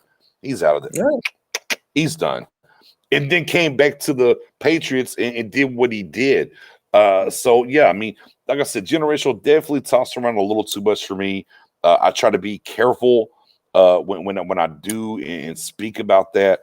I see Peterson. I'm going to guess Adrian Peterson. Yes, Adrian Peterson, generational. Absolutely. He is a generational guy. And see, the thing with Adrian Peterson was that he made an instant impact the minute he came to the league. This is what Kyle Pitts can do. He's not going to sit there and wait a year. Okay, no, he's going to come and make an instant impact right away because he's built for that. Again, he was the only weapon in Florida, and I don't understand how some folks say he's not all of that. He's all of that. And Joseph, I agree. I just talked about it a little bit earlier. I don't like the ceiling thing. Like everyone keeps telling me, well, Horn's ceiling's higher than Surtain. I'm like, okay, so Surtain's not going to come to the league and get better. Oh, his floor is safer, his ceiling's higher. It's a gut feeling. There's no scientific proof of this guy's going to be better or whatever. I mean, you can go back to, for instance, let's go back to Peyton Manning and Ryan Leaf. Well, we could have said, well, Ryan Leaf's ceiling's higher. Oh, but he just didn't pan out. It's very easy for people that evaluate prospects, right? So I'll take this stance here, Joseph. Here's what I'll do. I'll take this stance. I'm like, you know what? Horn ceiling is higher than Surtain's. And then we played this thing out for 8 years. And Surtain's all pro, perennial Pro Bowler, and Horn's out of the league in 6 years. Then I reserve the fact to say, yeah, he just never lived to his top. His floor, you know what? His floor was very much lower than Surtain's, and he just never reached that level. It's cherry picking. It's very easy for me to sit here and look at prospects and say, well, you know what? And I don't like it. Here's what I don't like. If you don't do it on college, don't tell me you're going to do it in the NFL. Here's my specific point. Whenever we traded out with Minnesota, right? And we traded out from Sharif Floyd from Florida. And we traded out and we took Travis Frederick with that pick and the extra third that we picked up, we took Terrence Williams. I love the Frederick pick. I loved it from day one. Dig up the rookies for me. They were like, oh, you could have got him in the third round, blah, blah, blah, whatever. I was on Sharif Floyd because look at the stats in Florida. And everyone was saying, oh, well, his game is built for the NFL game, not the college game. He's going to be better on the next level. If you can't put up stats in college, how the hell are you going to the NFL against grown-ass men and putting up stats? By the way, even with all the issues that Frederick had, he still lasted in the league longer than freaking Floyd. So I'm cut different when it comes to that, Joseph. I was there, and there was a point where we had Eddie Grief from LSU right on our laps, and we still bypassed it. Listen, end of the day, you want the thing was when Frederick came in there, he came to work. He was a starter for day one, and he was a big reason why the Dallas Cowboys offensive line was great for the past 8 years. So you want your first pick to be able to come in there and go to work and make an impact. We lucked out with CeeDee Lamb. Hopefully this year at a number 10 spot. If listen, my dream pick is Kyle Pitts if he's there. And if he's not there, then of course you got to go with the next best thing to help out. But you want that guy to come in there and make an instant impact and not just wait. Yeah, and as Eric said here, he said you with the pro coaches, sometimes you break through that ceiling. Yeah, and the one thing that I always talk about, Spoon, I know you do too, is that. Man, the thing about the draft, man, it's geography lottery. Okay, you have to. I don't care if you're a quarter. I don't care what position it is. You have to get drafted to the right place that's going to really farm and get the best out of you. I don't care how good you are. I guarantee you, there are tons of players in this league, past, present, future, that were drafted that are better than some of the guys that y'all think that are great or that I think that are great. They just went to the wrong system and it didn't work out for them. Some of that's some of that's between their ears. Some of that's just not the right kind of coach and different things. So we have to understand when we're matching talent to the draft and the coaches and whatever, what fits best. And that's part of the science because if it wasn't that, then sure, every top 10 pick would win. Every top 10 pick would be amazing and would be awesome. There's so many different factors. This isn't basketball. Like, you're clearly better than the other 5 guys on the court. I can take you. I'll win with you. It doesn't work that way. There's 22 guys on both sides of the ball that things have to work and so many things have to line up. And I don't think a lot of people understand that or grasp that, concept, if you will. And that's why when you look at a guy like Pitts, again, and I catch all the flack, even though it's funny. I didn't catch flack back in January, other than I was stupid because we don't need a tight end. I'm catching the flack now because it's hot and here it is. But it's like, bro, he's the guy that should be here because he makes the most sense, right? He comes in, he starts day one. He's the most impact. He helps us in the red zone. He helps us attack the middle of the field. Hey, I got a franchise quarterback. Why wouldn't I want more weapons? Guess what? Y'all don't like what Zeke's doing? It helps Zeke even, no matter what's on the offensive line is going on and what's happening. There's not a guy that walked through that I could pick at 10 for the defense that does that. And that's the thing that sucks about us picking at 10 this year is because there's not that guy. Like everybody knew Chase Young was the guy last year. Everybody knew. Like nobody knows. Like, some people say Parsons, but there's some baggage. Some people are Surtain, some people are Horn. Look, and Horn didn't really come until Farley got hurt. There were guys that were Horn Hive, but they were Horn Hive, but he was down the board until Farley got hurt. And then once Farley had the back, okay, well, now we'll throw Horn in there because we got to throw a defensive guy up there. Right. And now you're hearing defensive ends. None of these defensive ends should go top 15. None of them, period.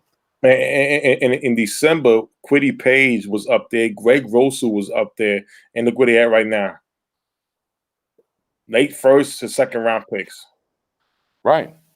You know. And where's Kyle Pitts at? Kyle Pitts still has, from day one, is still on top of that board. And that's why you want to get that. The only reason why he made 4 is because of the quarterback. Because again, quarterback is one of the most important positions in the league, and the top teams right there need that quarterback. And that's listen. If anybody got a copy of Dane Brugler's draft guide, the beast. Yeah, the beast. I did today. I'm gonna show somebody this. This is it. This is his look. Top 100 board, right? Yeah. Who's that number 2? I saw that number 2. Yeah, look who's 1, look who's 2. Boom. And Dan did work forever for the Dallas Cowboys. If you're a long-term Cowboys fan, you know he was the Cowboys draft guru forever on DallasCowboys.com. Right. Although, but keep going because he has Surtain over Horn even. Yeah. So. And my thing, so when you see a guy, when you see the second best play in the draft, and you look at your tight end position, it's not like you have a Gesicki there. It's not like you have a Ertz there. It's not like you have a Kelsey there. You have Blake Jarwin. And no disrespect to the man, he's coming off an ACL injury. He hasn't shown to play the full season like we just said earlier. He struggled to even get better than Swain in competition. So, bro, Dalton Schultz basically put his career numbers last year. Exactly. So my thing, how can we be? So basically, we're saying don't draft Pitts because we have Blake Jarwin. No, you should be. If you're gonna convince me not to take Kyle Pitts, you should be saying no. Don't take Kyle Pitts because Blake Jarwin has shown and proved that he's that number 1 tight end. Well, and as you just said, if Pitts is the number 2 prospect behind number 2. We're not talking about number 2 tight end, number 2 after quarterbacks. The number 2 prospect, how could you deny that we should not take him if he's there? You know, I mean, how do you do that? And back over here, what Joseph just said, also talking about Dane very good at his job. Yes, he's been good at it a long time. Yeah, and he said that this is why some people had Caleb Farley CB1, not a real technical cornerback, but really athletic. To me, he was the Cromartie. Right, he was Antonio Cromartie, like from Florida State. All the athletic gifts, wasn't very technical, and you saw what he did in the league. That's what I thought he was, but too many injuries. Right. You know, I want to grab this from Eric as well. He was kind of like Mahomes and Reed and Brady with Belichick. Coaching matters, and look, and you have to think about that, right? Because they set Mahomes. Not only did Reed sit Mahomes basically for the year, you got to play the last couple of games, but he sat behind Alex Smith. Right. Not only did Belichick get, Brady very late, what did he do once he came in?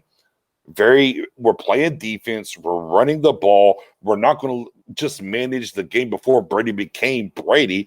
They won games by just letting him manage the game and not put it in his pocket. So yeah, I mean, it just all that kind of stuff matters. Joseph as well with the situation really matters. This is why I feel bad for Okudah for the next couple of years. Well, his situation was bad last year. This year, though, we got to see with a different coach. Maybe that turns around for Okudah. I wouldn't give up on Okudah. Like if they want to trade Okudah, I mean, fair enough. I would not trade. There was no way in hell I would trade Okudah. I would bring the new system in and let's go back and let's do it. But back to Dane and that beast, though. I mean, for years, man. I mean, Dane has been that guy. If you're a long-term Cowboys fan, you're best tuned in definitely to the draft shows that the DallasCowboys.com did for the past 10 years. 6 years, I should say, I guess. Dane heavily involved, heavily did things, and he's been very good at his job more than those big guys at the other end of the spectrum, the ESPNs and the FS1s of the world. Again, and I'll ask the crowd in the back, and you're looking at the guy, and look, and forget just him. We can go around the board, and you're talking about Pitts and where he's available, and he's at worst, I think the worst I've seen is 5. I think most I've seen 3 or 2 as prospect. Why is there such a pushback for the Cowboys to take him at 10? I don't understand that. Hold me down, Phil, for a sec. Oh, Spoony, where'd you go? Hold on. Spoony! Spoony had a thing ago. But again, I'm back. It's happening. Okay, but why wouldn't you take him at 10? I mean, and that's kind of the, kind of the point that we're talking about. Hold me down for a second, Spoon. Again, Dane, Beast. Yeah, listen, Dane Brugler is the best. Is the best draft guy for a long time, and I've been following him for years. I'm a big supporter of his draft guide, and what I like him better than the others is that it's more than just value. It's basically he explains the reason and why. It's more of detail about the guy's future. Like, again, when it all boils down to it, we took Xavier Collins in the 2nd round. He was there. Why? Well, LVE is not guaranteed to be here. They still got to pick up his option up in May. Okay, well, what about Jalen Smith? Well, this complaint about Jalen Smith is not what he is. He's basically only did a rush the passer. They can't move on from him for next season. All right. It's things like that, and Dane does a great job in explaining all of that. And that's why, I recommend, go to the Athletic. I believe it's $3.99 if you join up and you're able to get the free guide. There's a password there. And get it, man. It's a lot of great information about all these players coming out, and we like it. But like I said, it's if we get Kyle Pitts, I'm happy. I'm excited.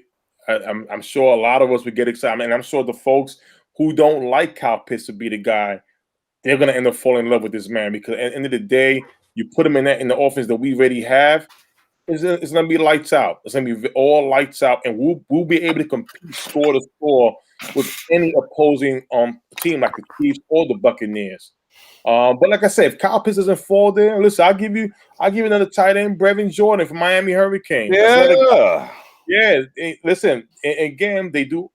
He's not as good as Kyle Pitts, but they like what he does. And the one thing that he's young. Yeah, injured a little bit, but he's young. Right. And the Cowboys have talked to him. Yeah, Mike McCarthy said one thing. He loves athletic tight ends. If you look at Jermichael Finley, if you look at what's my man's name that came in from the Saints, Jimmy Graham. Yeah, Jimmy Graham. He likes those type of tight ends. He likes tight ends who can move. Very athletic, and that's what he likes a lot. So Kyle Pitts would be the guy. And listen, I'll tell you this right now, if the Cowboys traded up and gave the extra 3rd round pick, even a 4th, I wouldn't even care. You're getting this. You're getting a top 3 play in this draft. Yeah, and I mean, let's go ahead and run down our mock draft again for those that are tuning in late. Kyle Pitts at 10, Xavier Collins. I know, Spoon, you're super happy about Xavier Collins at 44. I'm gonna let you on the other side of this. I'm gonna let you talk about Xavier Collins real quick. Jamar Johnson, safety, Indiana, 75. Kelvin Joseph, 99, Kentucky quarterback. Offensive line held with Brady Christensen, tackle BYU. Although they can say C+ if they want to, we just couldn't pass on Jamin Davis at 138. We backdoor get some beef. My guy Mark Cancer, we get some beef. Bobby Brown III from A&M D-line. We get Tonga from BYU as well.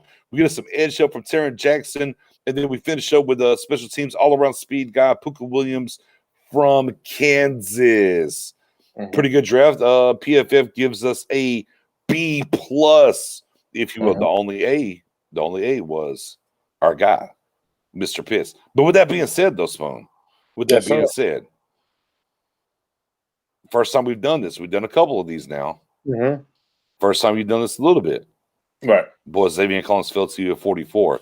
But you've been big on Xavier Collins around the way. Oh, my God. Listen, Xavier Collins right now is 6'4", about 250. He's a big linebacker. He could play any linebacker spot. He could play any type of scheme, whether it's 4-3 or 3-4. He could even play pass rusher. What I like about him was that, his first 2 seasons at Tulsa, he's a tackling machine, doing everything they asked him to do. But on his last year, you saw the versatility where he's able to even pick off guys. And running for about 4 interceptions in his senior year. I mean, the guy is a monster. He is a monster. Now, we didn't sign KJ Wright, right? But at the end of the day, moving forward, I feel comfortable. I feel comfortable if we move on from LVE and we got Zaven Collins there. Why? Because Zaven Collins, number one, he doesn't have the injury history that we knew that LVE came in from Boise State. But the guy's a baller. And he's a linebacker you could definitely build around in this scheme here. I mean, listen, do I think he will beat in the second round? No, I don't. I really don't. That was a gift. But let it you never know. You never know. Allow it. My God, Joseph said, pushback is the position, not the player. Absolutely. Yes. That could be why so many people didn't like Quentin Nelson. And look, on my big board, and Spoon saw my big board, Quentin Nelson was number one that year on my big board. He was number one. I understood as the first part of your comment said that the pushback is the position of the player, because I'm like, I get it. Nobody's going to draft a guard, right? Number one overall. They're not going to do it. It's a guard. However, if I had to tag generational to somebody, Quentin Nelson, I would have tagged generational with. He was, to me, like I said again, he was a top 10 guy. He was a 10-year starter plus for me. He was an all-pro. Like for me, I had him number one on my big board. Overall big board, Quentin Nelson was my number one. And again, though, position matters to a certain extent, because look, nobody thinks we saw Dan with his Pitts number 2, but we know the most important position is quarterback. That's why we're going to see quarterback go 1 through 3 and possibly 4, because you got to get your guy. Especially if you're a rookie head coach or a first-year head coach, you want to have some long-term there. If you want to make sure you're going to be around for 4 or 5 years, hopefully you're going to take your quarterback. But yeah, I mean, Quentin Nelson for sure was number one on my board. I didn't think it was close. And I think that's kind of panned out through the years since he's been in the league and what he's done. Joseph, definitely nail, meet, hammer, tink, tink, tink, absolutely position, not the player. And that's kind of what we're doing with Pitts right now. Because, again, 49 years, tight end not taking the top, 5. Mike Ditka. Since TJ, over there in Detroit, all right, he was 8. And since 2000 till now, you had Vernon Davis and you had Kellen Winslow Jr., the only 2 guys that went number 6 at side. I mean, even Jeremy Shockey went 14. People say and talk about the guy from I'm sorry, what's his name? From the Giants, from Ole Miss. Oh, Jesus. Damn. Yeah, him. Yeah, Mr. Glass.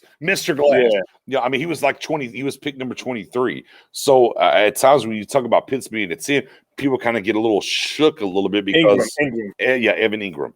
People get a little shook because you're talking all tight end at 10. Oh my God, whatever.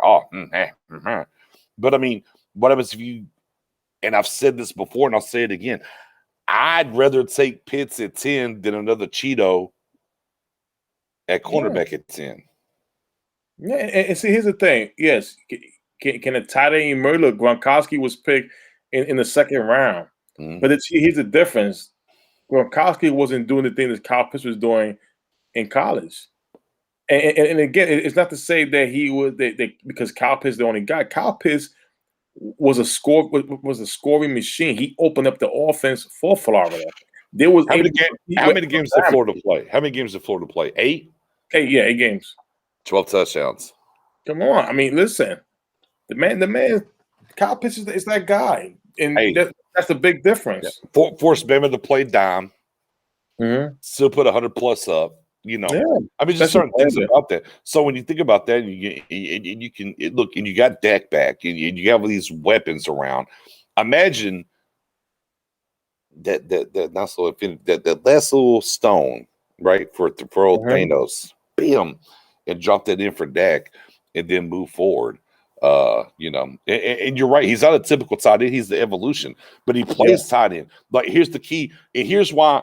Even whenever, if I had any kind of slight thought about Pitts being different, right, was this.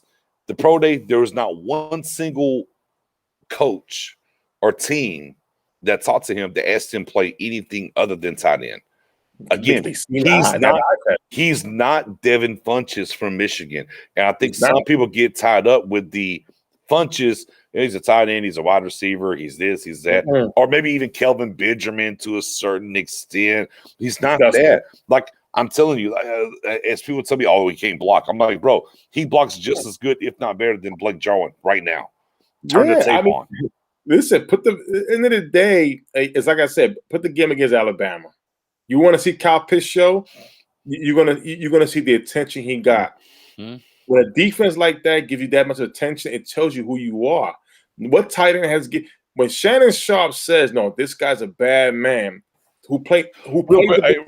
I mean, Shannon Sharp played tight end, right? I think like Denver and in the Raven. Oh, okay, I wasn't sure. Yeah, Hall of Fame guy, and he said it. That's dangerous dude. My guy Chris London, Vikings fan, and Texas A&M fan, and alum, if you will, and alum. Okay, being an SEC watcher, the guy is the best guy in the draft to me, honestly. Yeah, I mean, bro, A&M alum. You feel me? Vikings fan. They ain't got no chance of getting him. And that's his take.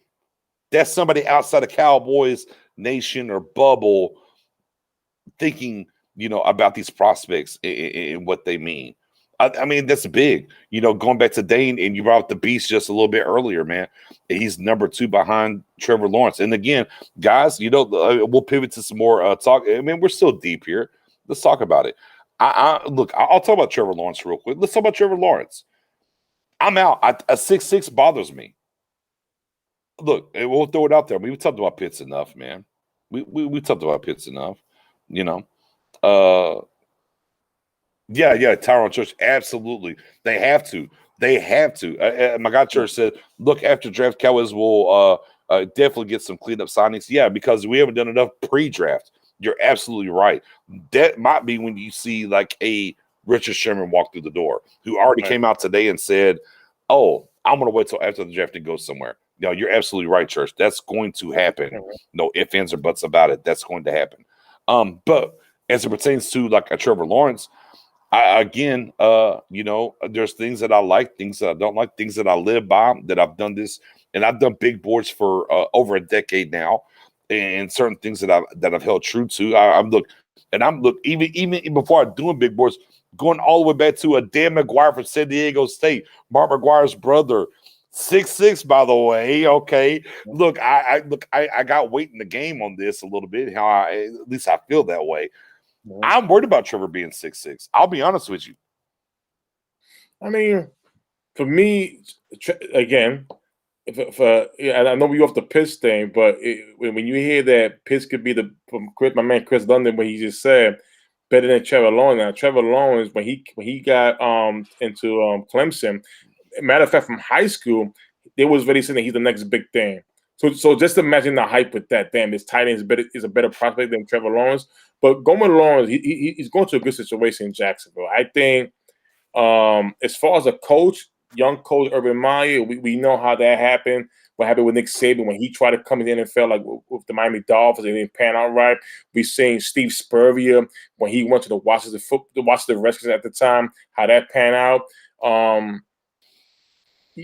It's going to be funny, but as far as the players that will be surrounding Trevor Lawrence in Jacksonville, good guys. But it's definitely going to be about the coach, how he's going to be coached up there, and how they're going to play that game. But I think Trevor Lawrence could do very good things. Just hopefully Urban Meyer does not come in like Steve Spurrier and Nick Saban, and it doesn't go well. I think, I think certain things are true when we talk about trends as it pertains to the NFL and what's happening. Man, I appreciate everybody, man. Get them likes, get them subs, get them notification bells, get them shares up, man. We're just going to have some general draft talk for a little bit before we get out of here, man. We appreciate y'all as always. I think for me that, there was a point in time where short quarterbacks couldn't get it done. right? Right. And we see that short quarterbacks are getting it done now. So I do understand that there's going to be a guy that's going to walk through the door finally that 6'6" is going to get it done. Joe Flacco, pretty close, right? He wasn't quite 6'6", but he went and won a Super Bowl. You know, he did his thing, 6'5", so on and so forth. So I mean, I know that the NFL is geared towards offense, and there's going to be that guy that walks through the building at 6'6" that's going to do it, right? I definitely know that. But it doesn't, until it happens, I am worried. And then there's certain things when I look at when I go back and I review Trevor Lawrence's game as I put it against like Fields and other people. Trevor wasn't throwing the ball downfield a whole lot. No, not regular short passes. Basically doing what Tom Brady was doing in the beginning. But you want that. You want him to grow. To be more safe and get more comfortable to the speed of the game. I think he'll definitely adjust to it. But it's like I said, it depends how Urban Meyer's coaches this team. Like I said, don't come in like Steve Spurrier. Don't come in like Nick Saban. If anything, don't even come in like Chip Kelly. Don't come in with the college stuff. And he's aligned himself with veteran coaches, which I like. Yeah. And hopefully he takes their advice the right way and build around Lawrence. I think the plays that they have on the roster is good for Lawrence. I think it's a great start.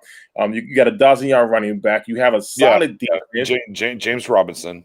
That's a starter. Right. 22. He's young. Right. You got some receivers out there who could definitely play it, ball out. So I think he'll really grow real fast, man.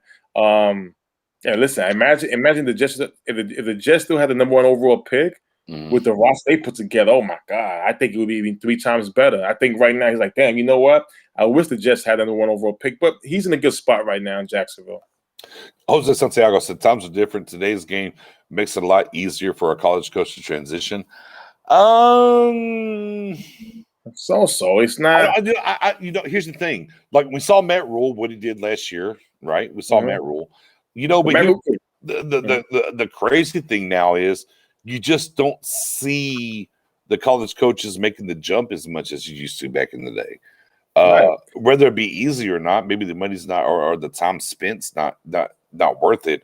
Urban Meyer, here's the thing about Urban is he was done in college. Like literally, this is the only thing he could go do now.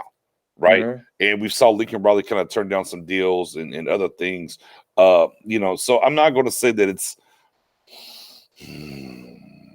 it's not easier, but we don't see it as enough. And I mean, look, okay, if they want to list Flacco at 6'6", that's fine.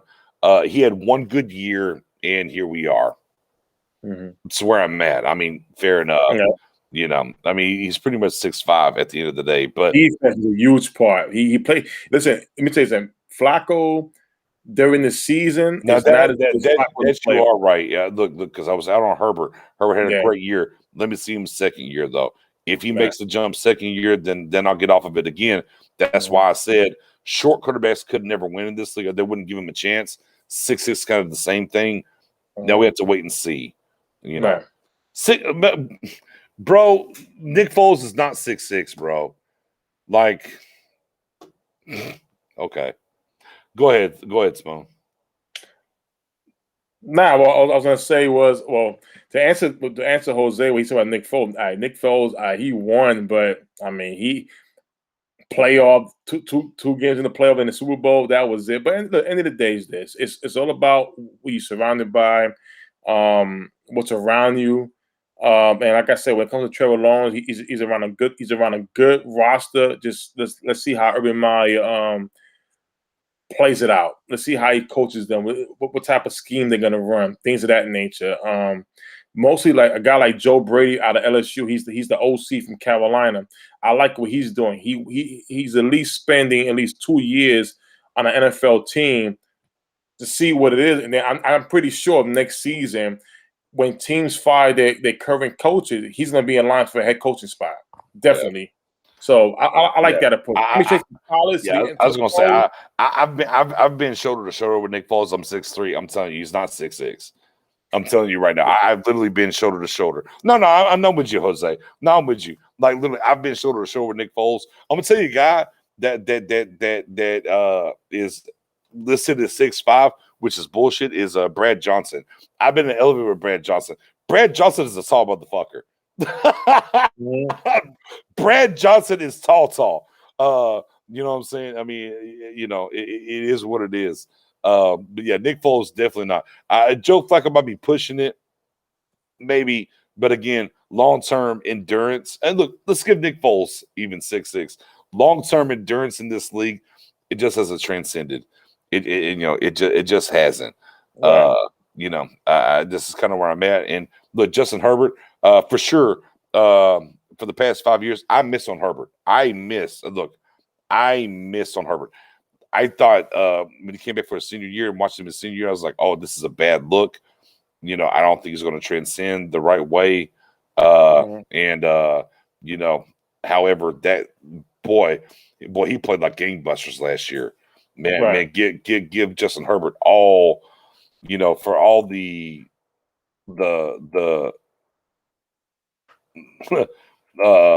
worrisomes of his different things and whatnot. Man, he walked through that door and did everything. I can't wait to see him this year. Chris Sun said Big Ben. Big Ben is listed at 6'5", which means he's probably about 6'4", or maybe 6'3" and 3/4 to 6'4". If he's in his cleats, maybe he hit 6'5", you know. Yeah, no, I mean, it's just one of those things, man. I'm intrigued. I'm intrigued to see Justin go to the next year and what he's going to do, because he's supremely outplayed. Like every week, I was like, man, Justin did this, Justin did that. You know, I can't wait to see what he does the following year. And that kind of goes back to this. And while we're seeing, let me ask you this: as the group's growing here right now, we're talking about, you know, the last time we saw 4 or 5 quarterbacks go in the first round, Spoonie, and you said the last time we saw 5 quarterbacks go in the first 10 was 99. It was Tim Couch to the Browns, Keith Smith to the Bengals, Big Matt to the Eagles, Culpepper to the Vikings, K. McNown to the Bears. Yeah. So, all right. So again, 22 years since we've seen it. Right. It looks like we're about to see it again in the top 10. Those guys all went top 10 or first round? Wait. They went in the top 10 the first round. Okay, top 10. Okay, just want to make sure. Except Culpepper, he went past 10. Okay, so 4. So we have 4 in the top 10, and then Culpepper. Right. Okay, so we're talking about 4, possibly 5 in the top 10. Does that speak to the prospects that are in the draft next year, quarterback wise, or just these guys are hot? I think that these guys are hot. I think these guys are much better than the guys next year. I mean, I think these guys are good. It's just depending on going to the situation. Look, you go Trevor Lawrence. Trevor Lawrence going to Jacksonville. I think he has a solid roster around him. He has the playmakers guys around him to maximize his talent. But again, for me, it's the coaching. Let's see, it's a college coach with Urban Meyer. All right, we got Zach Wilson. Zach Wilson came out of nowhere. He has the skills. Going to the New York Jets, a whole new solid roster they put together by the GM Joe Douglas. You know, let's see. Now, the 49ers, I think the 49ers are the best team that any of these quarterbacks can maximize their talents with. Why? Because they really have the receivers. They have, of course, Kittles. They have a solid defense, a good coaching staff. That's the best team in the top 5 that one of these quarterbacks are going to go to, in my opinion, and flourish, whether it be Trey Lance, Mac Jones, or Justin Fields. I think Zach Wilson, I think Trevor Lawrence are going to 2 teams, just questions around them. Okay. I mean, real quick for everybody in the chat, who's your number 1 quarterback? Or give me rank your quarterbacks 1 through 5. Rank your quarterbacks 1 through 5. That's Lawrence, Fields, Lance. Who am I missing there? Jones and Wilson. Rank your guys 1 through 5. Rank your guys 1 through 5 for sure. And let's talk about that, because I think for me, as we're talking about these quarterbacks going 1 through 3, possibly 4 with Atlanta, possibly 4 with Atlanta. You know, for sure the roster that's ready to go right now, I'm with you, Spoon, is the Niners, right? Right. We're looking at the Jags. They're new coach. They're rebuilding. You know, it's going to happen. Chris London, easy. I like Mond later on. He won't. If he's starting in 21, it's a problem for him. He should be brought along very slowly. Neither here nor there. I like Although, if you follow me on Twitter, I actually posted a pass from him through his pro day, gave him a bunch of props. But with that being said, I do think the quarterback that lands in San Francisco is ahead of the curve because of the roster that's around them. Right. No ifs, ands, or buts about it. For me, my number one is Fields. Your number one is who? Mine is Lawrence. Lawrence, you're still Lawrence, okay? Yeah. All right. Yeah, for me, I think I'm Fields. Fields, Lawrence, Wilson. Fields, Lawrence, Wilson, Trey Lance, and a distant fifth, Mac Jones.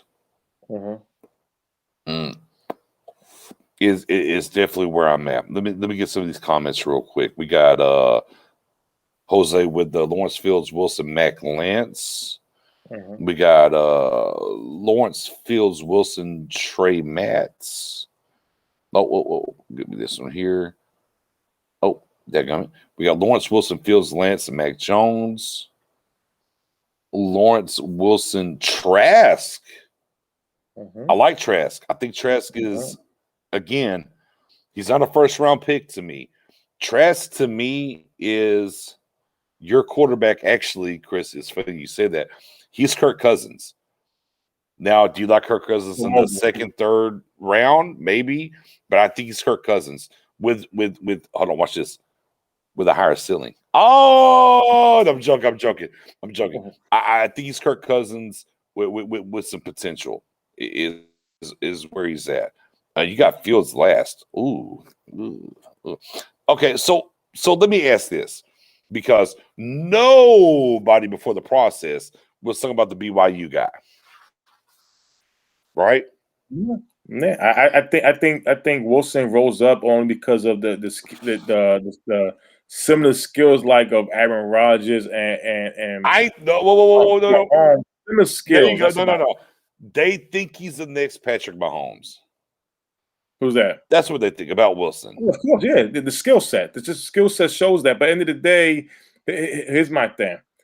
I have a little reasons why for Zach Wilson. I wouldn't want to draft him. This is me. His family's rich. We've seen a situation with Matt Leinart, who his family was rich, and there was a situation when he got to the Jets. Matt Leinart wanted to be an actor. My thing is, I want somebody to come in and be 100% on football. When you I'm not saying hopefully he's not like that, but when you got that much behind you, it's like, well, if I fail. Don't worry about it, I got this, and I don't want that. That's my only reason for Zach Wilson. I wouldn't want to draft him. Well, I would say, Kyler Murray came from money. Right. That was a MLB player. Right. I would say that Patrick Mahomes came from money as well.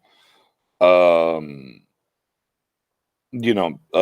Rodgers came from money. Tom Brady came from some money.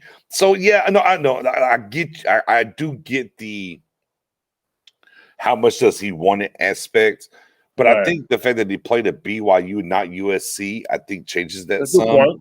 I do think that changes it some. I just don't know. I think right now, and again, we're in a copycat league, and they're like, okay, I want the next. How can I get the next Patrick Mahomes? Well, okay. Well, since Patrick Mahomes got drafted, some people feel like he's the closest thing. And here we are. And I'm like, look, I love the Jets head coach. More so than Gaze. And I think Gaze, look, Sam Darnold, It's what it is. Yeah, I'm not worried about that. You know, it was oh well, yeah, it's Sam Darnold. Now here's this guy, whatever, blah blah blah. I'm out on that. I don't. I think it's year to year. I think things are different. I think things happen. Or Josh Rosen too, another Yeah, one. yeah, right, for sure. I just don't know. Sure, BYU, who they played, there's some arm talent, and everybody got a little juicy from the little throw he did, fading to his left and throwing back and whatnot, But I'm like, okay, I mean, cool. I mean, go now, leave out BYU, go to New York, be the face with a new coach in what's happening. So, Right. yeah, Johnny Football definitely came for money. You're right. So I don't know. I mean, I don't know where to put him. I think he has big arm talent. I do think Wilson has arm talent. Right. For sure. I mean, Peyton Eli came from money. Right. Let's keep it a buck. So I mean, I don't know. I don't know about the money situation. We literally seen Archie Tripp over Eli. Yeah. I mean, bro. So I mean, we definitely see these different quarterbacks come from money and be from great situations. I don't think we can transcend that to what they're going to be on the next level. I think it just comes down to what is his girth? What is he like? What is he into? Does he want to be great? And he's going to the Jets. Baker had to fight all the demons that were there, right? From Bernie Kosar to the time he got there. It's kind of the same thing for Wilson going to the Jets. He's got to fight. Oh, Vinny Testaverde, I guess, the Chad Penningtons all the way down and how does he attack that and feel that? It's kind of back to where you get drafted at and what you feel and how you move. I don't know. It's intriguing. What I do from a Cowboys standpoint is I want look, hey, we'll make it 6 quarterbacks in the top 10. Kyle Trask, come on down. Bro, come on down. Look, I am whatever it takes to get Pitts to 10. Yeah. That's where I'm at, Spoon. So I'm the same way. Once you get Pitts, you could do all defense the rest of the round. But again, I want a guy who will make an instant impact on this team, and that's him. And again, if there was an Aaron Donald or Jalen Ramsey in this draft, he would be saying something else. We would say, no, get that defensive play. There's not one defensive player that's deserving that top 10. Yeah, in my opinion. And Jose said, I don't believe in judging players based on what other players have done, but I get it. I'm just not into it myself. No, case in point is why I was bringing it up. Whether he's for money or not, we can literally pick and choose guys that came from money and didn't come from money and won and didn't win. So the money aspect to me doesn't really matter what they came from. I just I think it just depends. Do you like the game? Look, I literally know guys that got drafted. I know guys. Facts. I know guys that in the league. I'm not talking about guys that you don't know. I know guys that were in the league that rushed for 1,000 yards that gave 2 shits about the football. Literally, I know guys that didn't care about football. They rushed for 1,000 yards. Couldn't tell you who led the league in rushing. Didn't care. They were just there. Like every person is individual. This is why I don't rail against the different tests and the different conversations that teams have with players, because believe it or not everybody loves football. Man, look, go whatever job you go to, right? Every job that we have, let's be clear, there's people there, and we could be the person that is there that doesn't love the job that we're at. We're just there to make our money and do what we have to do. And I promise you, they're human. It transcends into the NFL. I'm telling you, I've hired guys that were former draft picks that just whatever. I'm just not into football no more. It's what it is. So yeah, it's different. So I don't really, again, where you came from, impoverished or the silver spoon, doesn't really dictate to me what you're going to be in the NFL. It's about how much you love the game, what you want to be a part of the game, and what you want to go get in chase. You know, I mean, those things are just what they are. Real quick though, Spoon, I see you're yawning. I know you're about to say, but I got to work over the close tomorrow, anyways. But with that being said, I do want to get our mock draft up for everybody that's not been here yet. Okay, let me get that. Let me get the old mock draft up for everybody that hasn't been here. Shared screen. Apparently I can't get that off anymore. I'm trying to get the shared screen. Boom. Solo on. There it is. All right. So let me shoot back over here real quick. And of course, at number 10, bam, Kyle Pitts. 44, Xavier Collins, linebacker, Tulsa. 75, Jamar Johnson, safety, Indiana. Kentucky, Kelvin Joseph, cornerback. Offensive line help, Brady Christensen, BYU. We double dip Kentucky, boy. We are in Kentucky. Oh, yeah, Jamin Davis, linebacker. Double dip at D-line, A&M and BYU again. Well, we got 2 BYU, 2 Kentucky. We're on our way. Bobby Brown and Tonga. We got an edge help in Terrence Jackson from Coastal Carolina. And Puka from Kansas. Oh, Puka from Kansas. Man, it's a good pick. It's a good draft, Spoon. Man, I like it. Hey, listen. You gave me a Pitts in the first round, Xavier Collins in the second round. Christmas came early for me. I'm excited. I can sleep good both nights. That's what I can do. I can sleep good. You know, think about this. You know, and move forward, man. It was awesome. I mean, I don't know how else you can cover it. 100%. Yeah, no ifs or buts about it. But with that being said, though, oh, Geechee Cowboy said, where y'all planning on playing Collins? Man, wherever he can get on the field, playing. Man, the Leo, the Dom, bro. I mean, we got the speed, the size. Man, hey, get him out there. I think Spoon, I'm sorry, it's your guy. No, I would definitely put him on the mic. I would definitely put him in that Mike linebacker role. He's a big boy. 6'4", 6'5", 260. That's a big boy. Put him right there. That could be your Bobby Wagner right there for you. That's speed. That's speed too. Sideline. Yeah. Yeah. Again, like I said, OVE, I don't think if they get a Xavier Collins, I don't think they'll pick up his option. I'll double down. I don't think they're going to pick up. I don't think they're going to pick up his option. Period. Oh, look at that. I don't think they're going to pick up LVE's option. Period. I think that's where it's at, personally. But I mean, neither here nor there. Yeah, well, and we do need him, Geechee. We definitely do need him.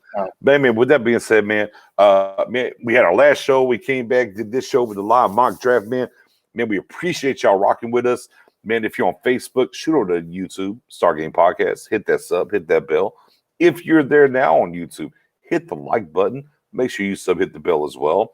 Shoot over to Facebook, join the group, like and follow the page, Star Game. That's all you got to do.